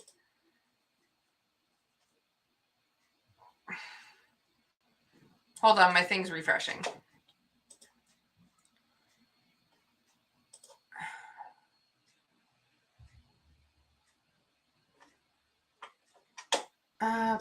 Okay, let me share screen, Google Cal, here. Boom. Oh, we're gonna hide current comments. There we go. So, oops, wrong one. Here, this. I put a thing on my calendar to tell me when there is a Mercury retrograde, or just like if there's astrology stuff and I want to remember it and it's going to impact how I try and move through the world, I put it in my calendar. So here I can see right across the top, Mercury retrograde. So you can put it in your calendar. You can note it in your journal. You can put a little star. There's so many different ways, but something to record the dates. That's a really good thing that you can do. You can, of course, hire an astrologer to talk to you about how the Mercury retrograde might impact you specifically. That is something astrologers can do. For the record, for me, if you want to work with me with that, I don't actually have a specific service listed for that, but you can send me an email and we can do that. Or you can book my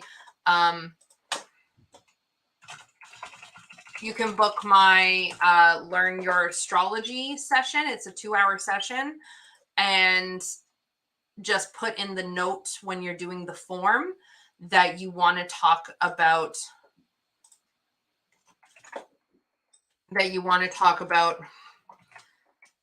Mercury retrograde and you specifically. So you can do that. You can hire other astrologers. There are lots of fabulous astrologers. This is not at all required, but there are lots of them. And there are some of them like me and my astrologer who also offer no questions asked financial accessibility options, kind of a thing. So if you're wanting to work with someone and finances are your issue and you want to work with me, still let me know. Okay. So there's that. The biggest thing brings us back to the snow. Mercury is the snow, right? It's like if you try and go full speed like you do in the summer, during the winter when the entire part of your world is blanketed in snow, you're not gonna get as far, and you're in fact going to get even more tired. So like if you've never walked through snow, it's heavy. It hurts your legs. The first like week of winter when you're walking outside and there's snow on the ground, your legs are going to hurt. It's like leg day at the gym. I'm assuming. I don't actually do leg day and go to the gym, but like it hurts because there's this much snow that you have to trudge through. If I try and run in that much snow, I'm going to be out of breath in 1 minute flat, and I'm going to fall over. And then I'm going to be cold and wet because there's snow everywhere.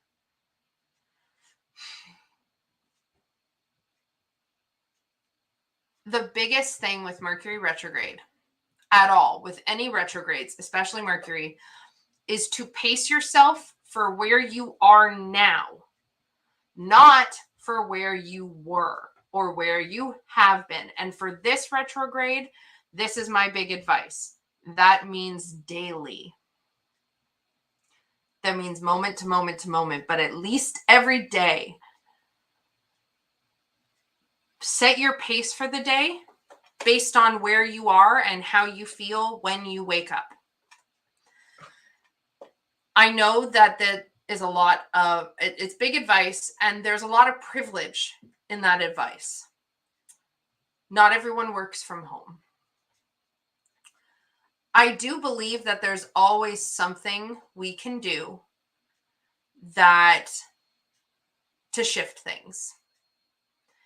And while there is also a lot of privilege, I also want to point out that there's a lot of oppression in the thought that we don't get to control our own schedules.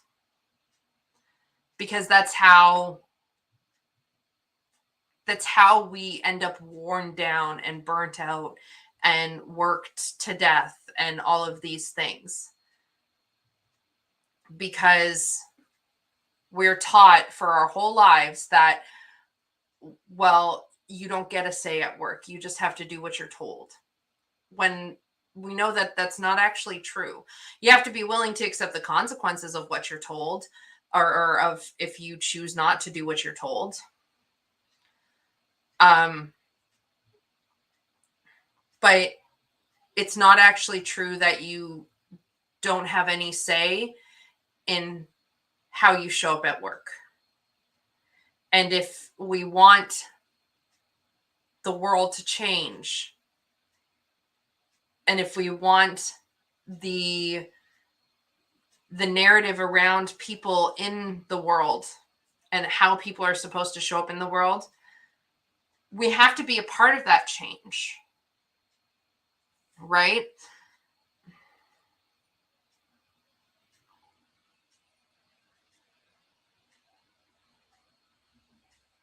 To share a personal experience, I heard that someone who harmed me, this is Jesse's comment, was talking about me. I had some feels, so I took some advice from Mercury and decided to share a poem I wrote about the hurt. I don't know if there's more to this comment.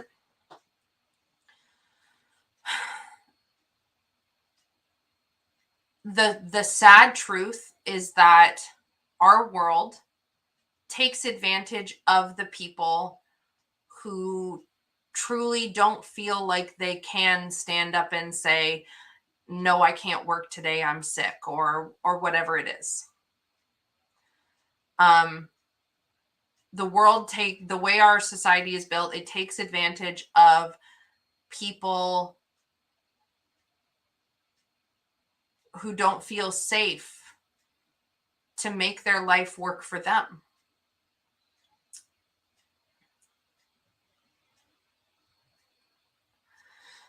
I personally don't believe we have a choice anymore.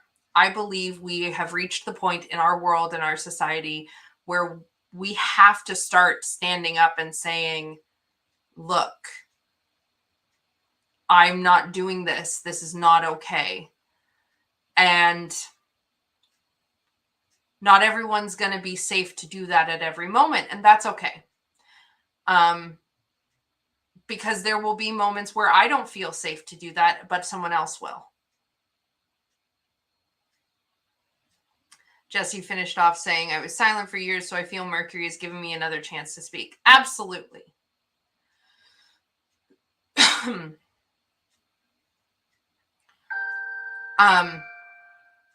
The biggest thing to get through this Mercury retrograde is it's going to be about taking it as it comes. And truly the best advice, and I would give this advice all the time. It's just that because of Uranus being there, it's like Do you want to jump off the mountain? Do you want to jump off the cliff by choice when you're ready in a way that you know you can get through it? Or do you want to accidentally get pushed off the cliff?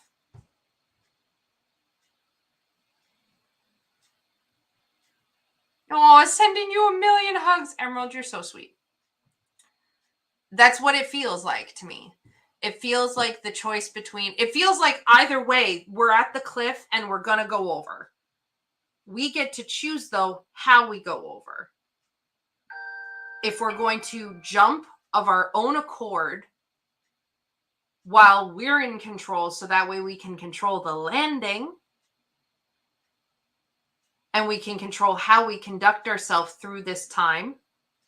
Or are we going to sit there and be like, no, I'm not going off the cliff, but but a boulder's coming behind you and you're going off the cliff anyways. If that makes sense. It's an empowerment difference, and working with Mercury is an empowering thing.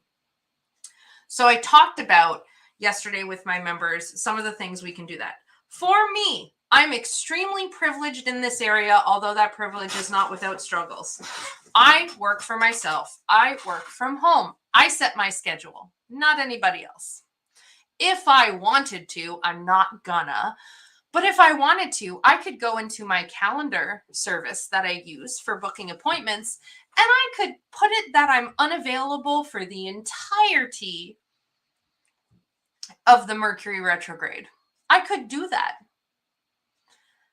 I'm not going to.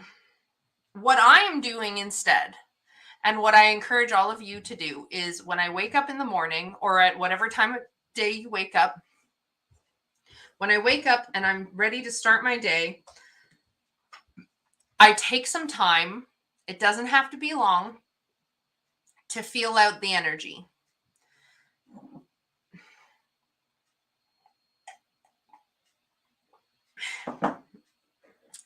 And based on that, I look at my day and I say, is this actually a realistic plan for the day? So yesterday, for example, yesterday was the first day of the retrograde. Yesterday, and today is the second day. Yesterday, I woke up and I felt weird, not super bad, but I felt weird, but very quickly the day got derailed. I woke up yesterday feeling overwhelmed, actually. And I knew I was going live for my Cosmic Coven members at 10 a.m. And then I knew I was going live for the same Cosmic Coven members at 8 p.m. Things just happened to line up that way. And I knew that my kid wanted to go swimming at 6:30. And I knew we needed groceries. So I'm sitting there yesterday morning and I'm looking at this list and I'm feeling very overwhelmed. Before anything even started, I'm feeling very overwhelmed. So the first thing I did, knowing I'm feeling overwhelmed, okay, that tells me I can't possibly do this all. And if I try to do this all, then I'm fighting against the Mercury retrograde. I'm fighting against the energy of the world, and I'm essentially fucking myself. And I don't want to do that. No. It's not the way I want. I'm joking back to earlier when I said that's not the way I want to be fucked. So, so the first thing I did is I told my wife, I said, and she's also works from home most of the time. So I said to her, I'm feeling very overwhelmed. I can't do everything today. I know that for a fact. So I admitted it to myself. And I said, I need your help if we're going to get everything done. What's on your plan for today? And she told me what her plan was. And she said, what do you need my help with? And I was like, there's only one choice. I would need your help with the groceries. And she was like, I don't know how I'm going to squeeze that in, because she also was busy, because yesterday was the first day when she was finally recovering and able to work again after having a 2-day long, almost 3-day long migraine. right? So she hadn't worked because she was in bed with a migraine for the previous 2 days, right? She had the migraine yesterday, but she was able to work. So she had a bunch of work to catch up on. That new moon eclipse, Mercury, it's been a wild ride this week. My goodness. So she said, I don't know how I'm going to be able to squeeze that in. She also had something in the evening she was supposed to do at 5 o'clock. And I was like, okay. So I know I don't feel like I can do the groceries today. So if we get groceries today, it either has to be you get them. Like the only options I'm seeing is you go and get the groceries today, or we get the groceries tomorrow. And she said, deal, let's do that. Yeah, she gets a lot of chronic migraine. She had her first one at 9 months old as a baby. It's a family thing. And then she had a head injury, very severe traumatic brain injury. Anyway, so before I did anything for the day, I admitted that I wasn't going to be able to do the groceries, and I delegated that. I deferred it to today, or in the case of yesterday, tomorrow. It's like, that's too much. So I crossed that off my plate. I was still feeling overwhelmed. And that thing of going swimming at 6:30, the swim time goes from 6:30 to 7:45. I had a live at 8.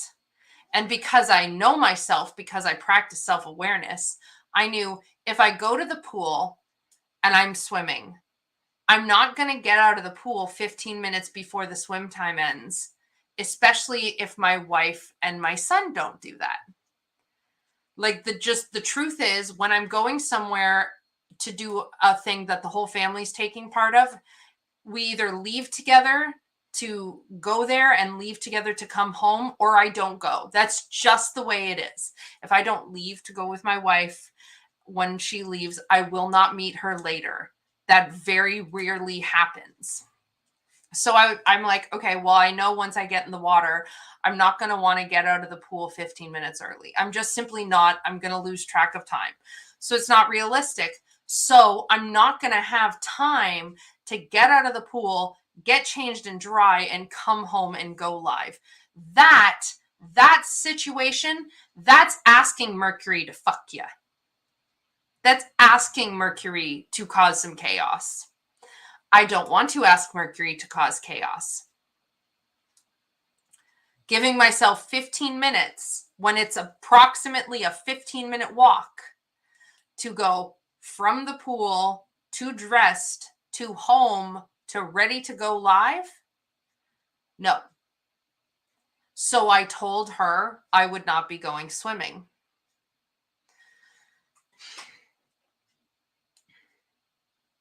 I woke up, I could feel the energy, I could feel the overwhelm, and I knew Mercury is in retrograde. So I said to myself, I know for a fact, if I do not listen to my body and my mind, and if I try and cram everything I can into this day, it's not going to go well. So I edited my day. And that is my advice I give to you for the whole of any Mercury retrograde. It's just that this one, if we don't, I think the consequences will be greater. It doesn't mean disastrous. It doesn't mean like anything doom and gloom, but they'll be felt more. They'll be bigger because that whole Uranus thing we've been talking about. So if you're able, don't set your task list for the day, mental or written down, however you do it, until you are in the day and you know how you're feeling. You might be able to do that. Maybe when you get to work, if you physically go to work, you're able to look at all the things that are kind of ongoing tasks and see what you're working on. Great. For me, I need to do some planning the night before to help me remember so I don't feel rushed and overwhelmed in the morning. So in the morning when I wake up, I'm going to see how I'm feeling, look at my list, and see if I can cross anything off. Today, another thing happened. It was pouring rain. There was a period where it was supposed to stop raining, and I was thinking I would go grocery shopping then, even though I really, truly did not want to. And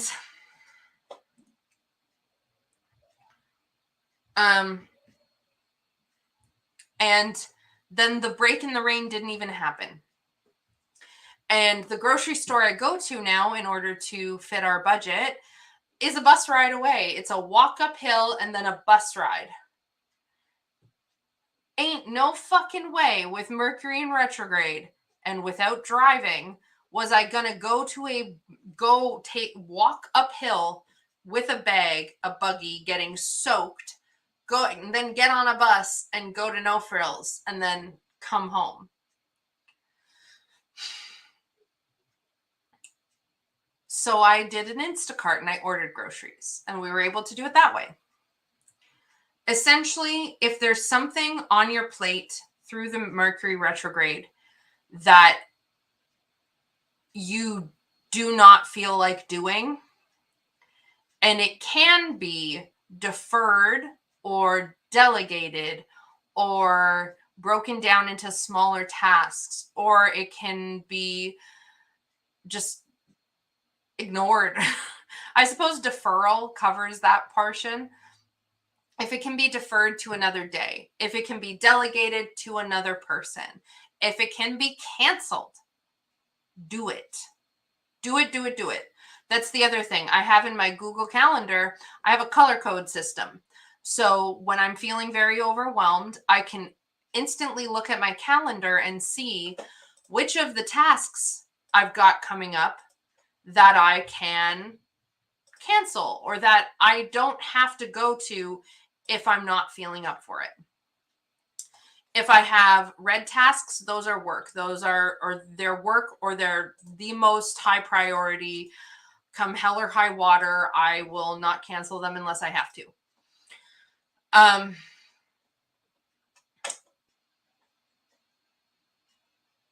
And this is for my personal stuff. Then I have pink ones.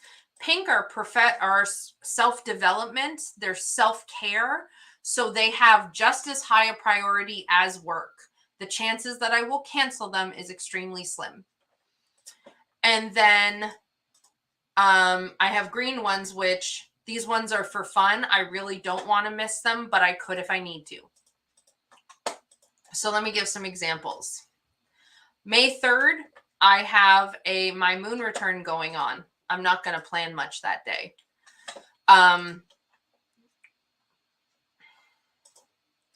This week coming up, the last week of the month is always my busiest week of the month for work because I have repeat clients who get your head spreads with me, where we meet monthly and talk about the month coming and what we think is going on according to the tarot and the astrology. It's really fun. I really love it. It's my favorite thing I do, like, of my client work. It's my favorite, truly.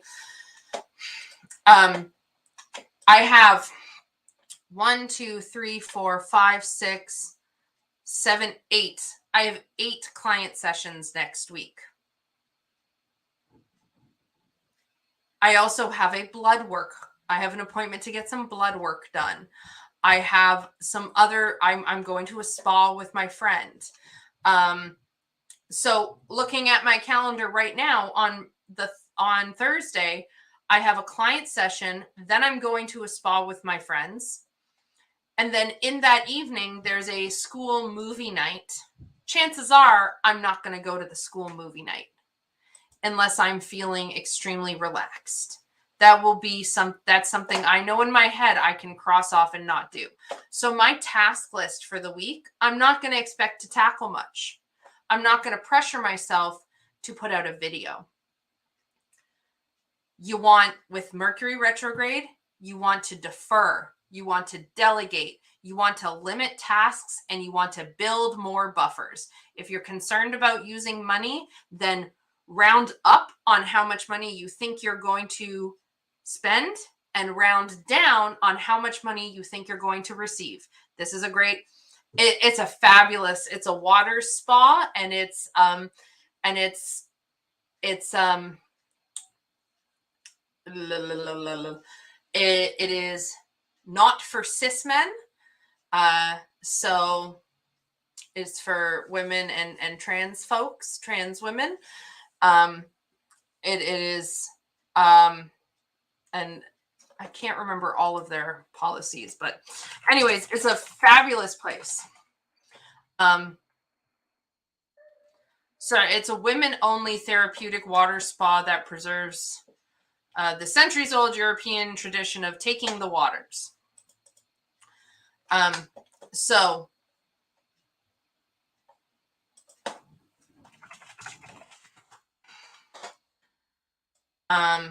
And it's done in the way specifically so that way the clientele can feel safe, because there is some nudity allowed. Anywho,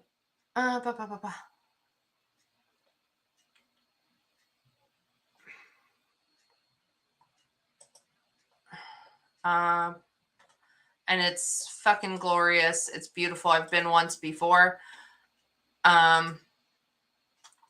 So you want to make sure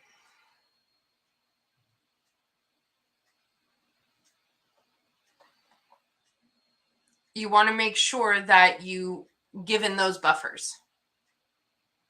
See you later, Steph. I'll see you tonight. My members, we're playing a tabletop role-playing game. So you want to build a buffer, right? Like if you're growing grocery shopping and you have a strict budget, have your budget in mind, and then round up. Use your fucking calculator.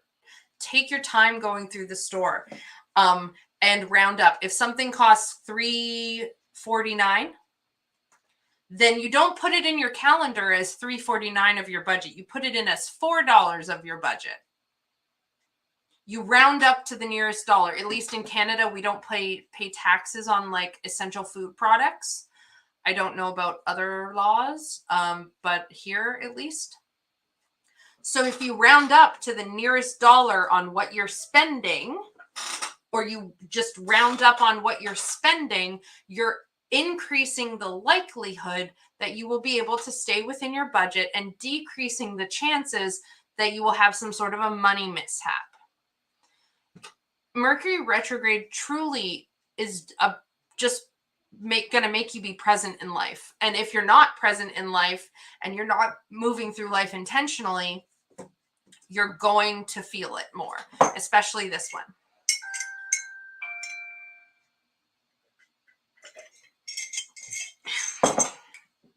So everywhere you possibly can in your life, build buffers. So I want to talk just a teensy bit about some other ways you might be able to do that. If you have less work privilege, control kind of stuff. Like I work from home. I can control everything about my work. I just have to be willing to face the consequences of it. If you do anything kind of admin-y and you have to answer emails and you're like, well, but I have to do these tasks every day. But do you have to answer every email every day? Like it's not ideal, and we have to be careful. And truly no one knows what you can do with your work. Like I don't know that. But you prioritize and you enable a priority system. Do the most urgent emails because they could take you longer. That's the thing with Mercury retrograde. When we feel it more, communication gets harder. Thinking gets harder. It's not always going to, but it can. And this one, I think it's going to. And it slows down. It takes longer. Actually, I'll edit it. That's what it is. It's that it takes longer.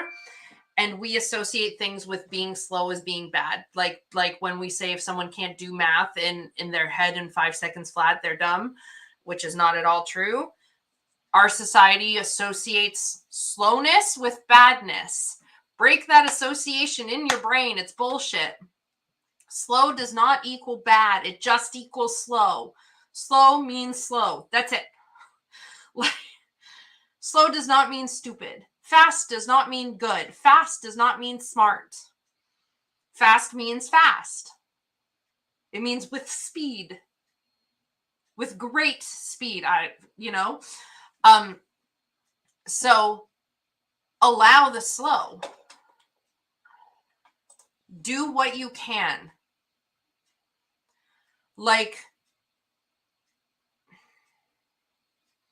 there's lots of things. There's lots of ways. I can't think of many super examples.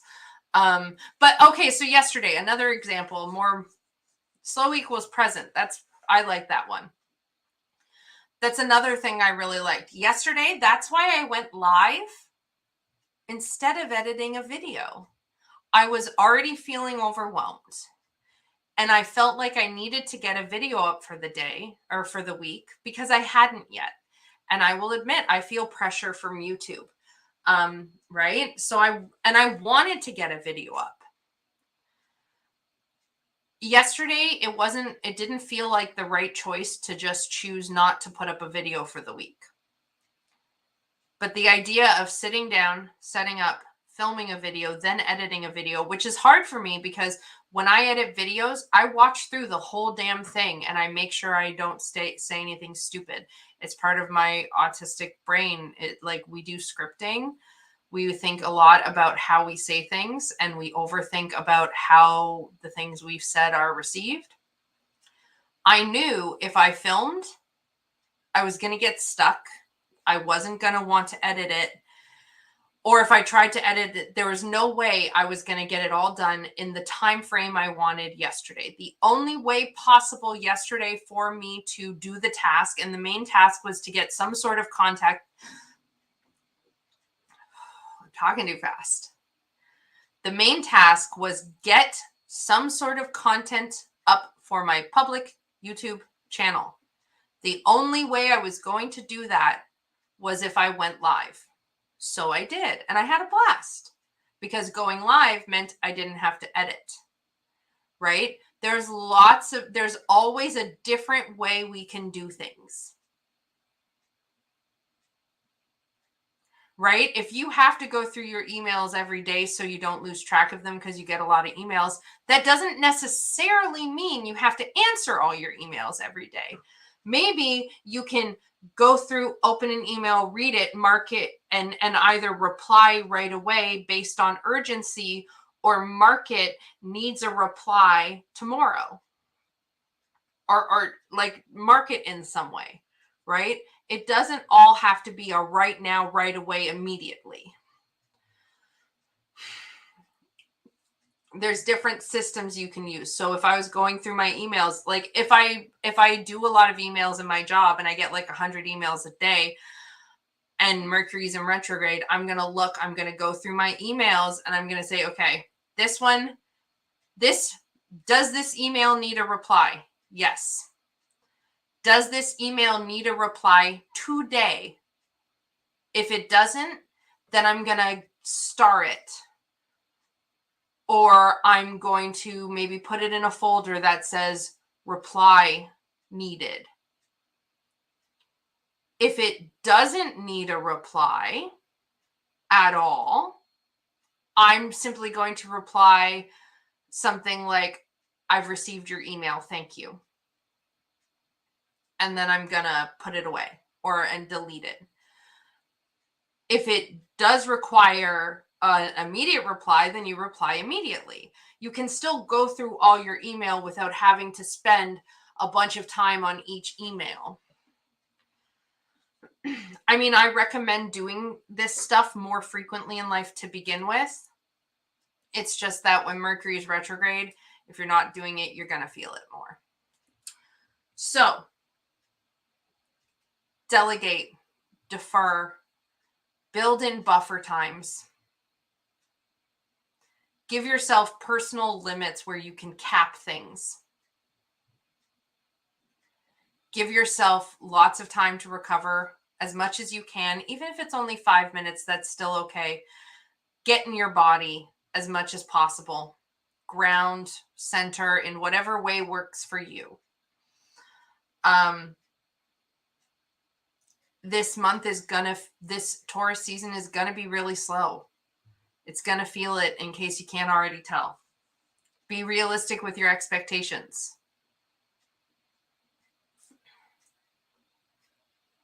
Like yesterday, I've been trying all week to do my new moon reading. It wasn't working. This is how my new moon reading ended up looking. I pulled my shadow card. I wrote a little bit about it. And then I wrote, you know what? Jessica, as in Jessica Starr, because she's a friend and I was chatting with her. Jessica was right. I'm not touching this with a 10-foot pole. New moon eclipse followed immediately by Mercury retrograde. No, thank you. And that's what it says on the page. So this cycle for this new moon that just happened, all I'm working with so far is this doubt card. If I want to do a reading more on it later, I can. But right now, it's not worth it. It's simply not worth it.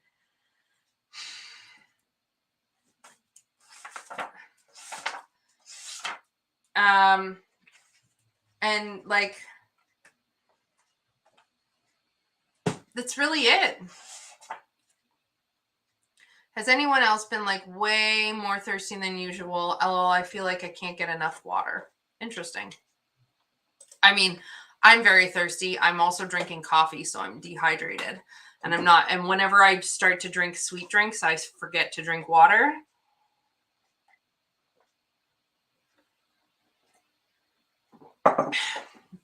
So that's my big advice. That's why this Mercury retrograde's hard. That's the truth about Mercury retrogrades and retrogrades in general. That's why this Mercury retrograde is going to be noticeable. I personally do recommend a lot of like long form journaling. And it doesn't actually have to be long form. You can just do jot notes, whatever works. But I think there's going to be a lot of things to think on. I also recommend every morning taking 5 minutes for yourself to set your pace for the day, to check in with how you're feeling and be realistic. And delegate what you can, defer what you can, ask for help where you need it, give yourself downtime, build in buffer times around all of your things you do. Everything you do, add like 10 or 20, whatever minutes to it. If you expect something's going to take you an hour, expect it'll take you an hour and a half, because this is that whole round up and round down thing. If I expect that something is going to take me an hour and a half, and I give myself that hour and a half, but it only takes me, so if I'm putting my day in chunks and I say, okay, I need to work on this. This is going to take me an hour. I'm going to build in an hour and a half to work on it. And then once that hour and a half is over, I'm going to start working on the next thing. When that, if you build that hour and a half, say it only takes you an hour and 10 minutes, suddenly you have 20 minutes where you can take some time to yourself, take a breath, drink some water, stretch your legs, get a snack, or you can do a couple of little tasks that would take you like a minute and just check them off, right? It is always better to budget for more than you need, because if you're always coming in under budget, then you always have more room to work with things. You always have more resources to spend. Time, your time and your energy is a resource as much as money is. And I do this with money too. Like literally on my budget for my family, I round down how much income we're expecting, except for the fact that our income is very like set. Like my wife gets the same amount paycheck to paycheck to paycheck. It's almost salaried. So I always round down the income that's expected to come in and round up how much I think it will cost me to buy things. So that way there's a buffer, there's a gap. So that way, if I get a bit more money, then I'm doing great. Or if something costs me less than I rounded it to, then I'm amazing. Build those buffers. They are seriously your best friend. And you can do that with your time and your energy as well.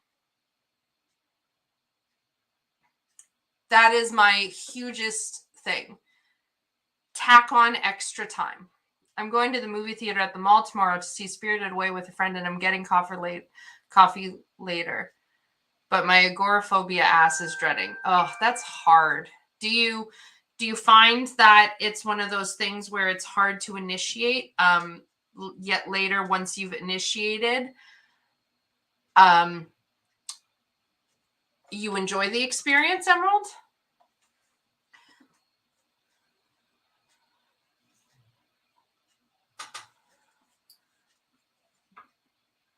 So for like you, for this, if it were me,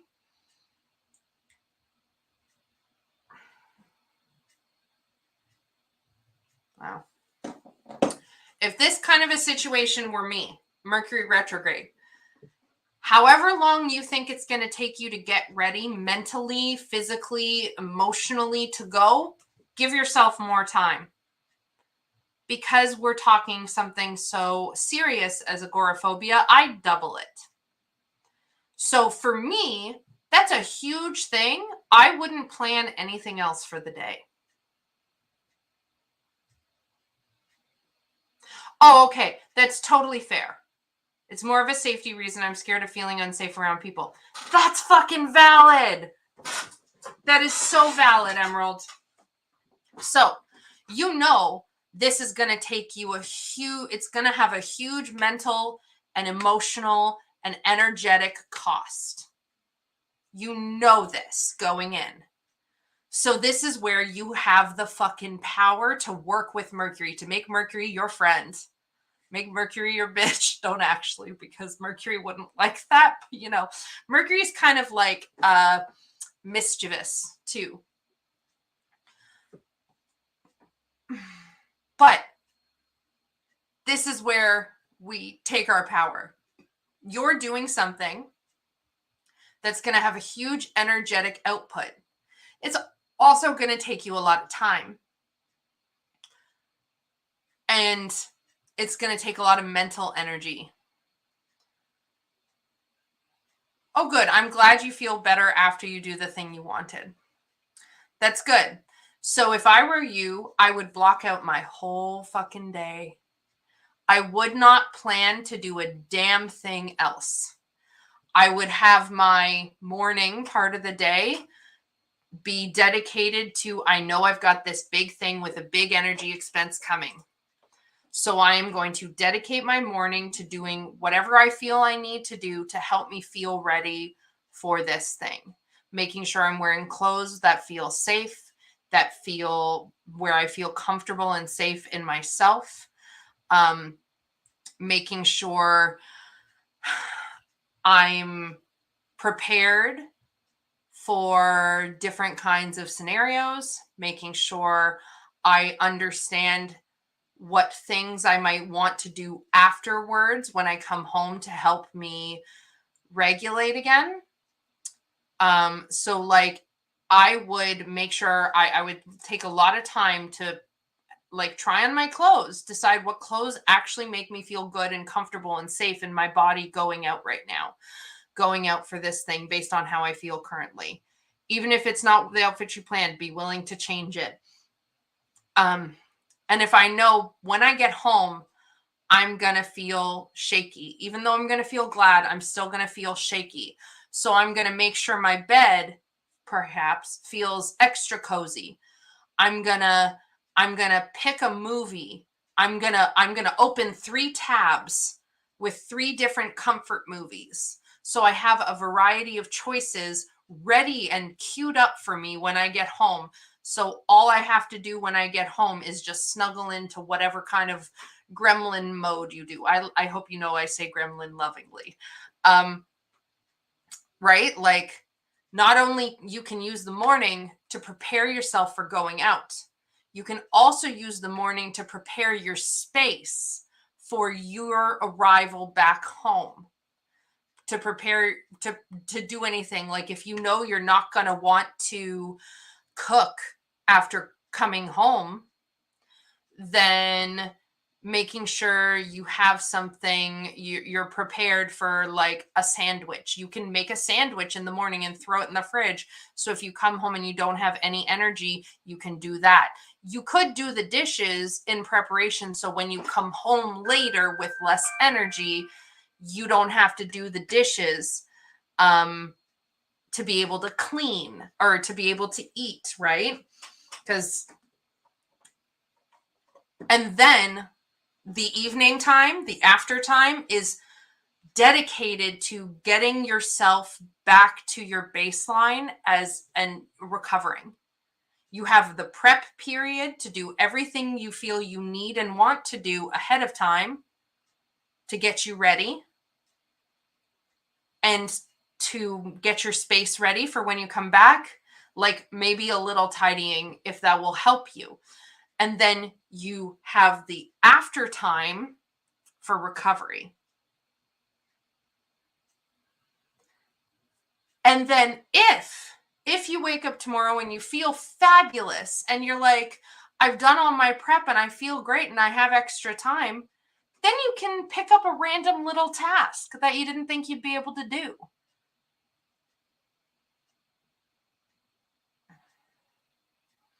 It's always better to overestimate the resources you think you're going to need for the day, because then if you end up with extra resources, it's all gravy. Build those buffers. But I've been on for an hour and a half or 2.5 hours. Does anyone have any questions before I go?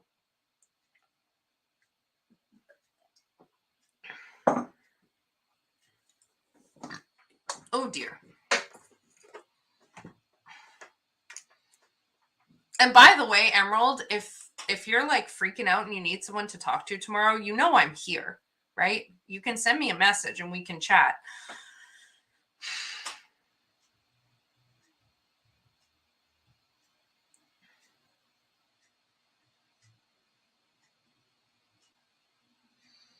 Emerald, I admire your self-awareness and strength to do the thing. Also, Spirited Away is beautiful. That's so sweet, Jessie. I don't know if I've ever actually seen Spirited Away. As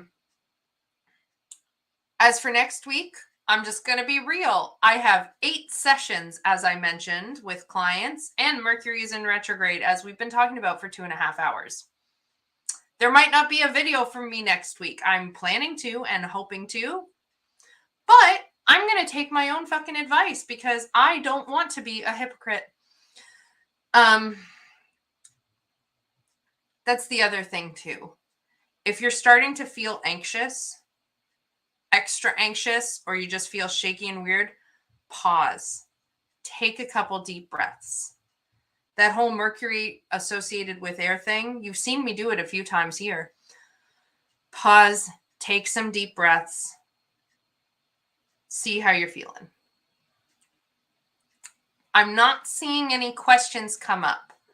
So how's everyone in the chat doing? Do you feel more prepared for this Mercury retrograde energy that we are all in? Take all the time for yourself you need. You will be fine without a video this week. I'm going to plan to, or I'm going to hope to, but we'll see. Don't worry, Emerald. I've got shit in Aries. It's easy for me to take care of myself first. But thank you. I really appreciate it. So, does everyone feel prepared for Mercury retrograde? And please, please, please, please, if you have any questions and you're watching this on replay, first of all, you're a champion. Second of all, leave a comment to tell me you watched it through, and I'll like put a cookie emoji or something. I'll give you a cookie. And third of all, I'm happy to answer any generic questions in the comment section too. So please feel free to ask. My description box has the link for joining my channel membership, which has been upgraded. Yay, yay, yay. It has the link for my website where you can find my services, like my astrology services. I am an astrologer and also a tarot reader, and I combine both and create really cool services, and I really love the work I do. And I'm really great for ass kicking. I'm not for the faint of heart. Not that anyone's actually faint of heart. I'm going on Thursday, and I will most definitely enjoy. But thank you. I really appreciate it. There's also a link to my public Facebook group, which is just getting up off the ground. There are a few of you watching who I will see later for our game in the channel membership. Every quarter we play, not like on the quarter, but every quarter or every so often we play role-playing tabletop games, as long as you're a gamer ghost or in the Cosmic Coven. So I'm going to let you all go here. Thank you so much for being with me in the chat. If I can help you with anything else, if you have any requests for any other kinds of astrology videos for my Let's Talk About Astrology series, let me know in the comments down below. Please don't forget to give this video a thumbs up to let me know that you liked it. Subscribe if you haven't already. All of that other crap. I am going to go. My throat hurts. I love you all very much. Thank you. Lots of love. Bye.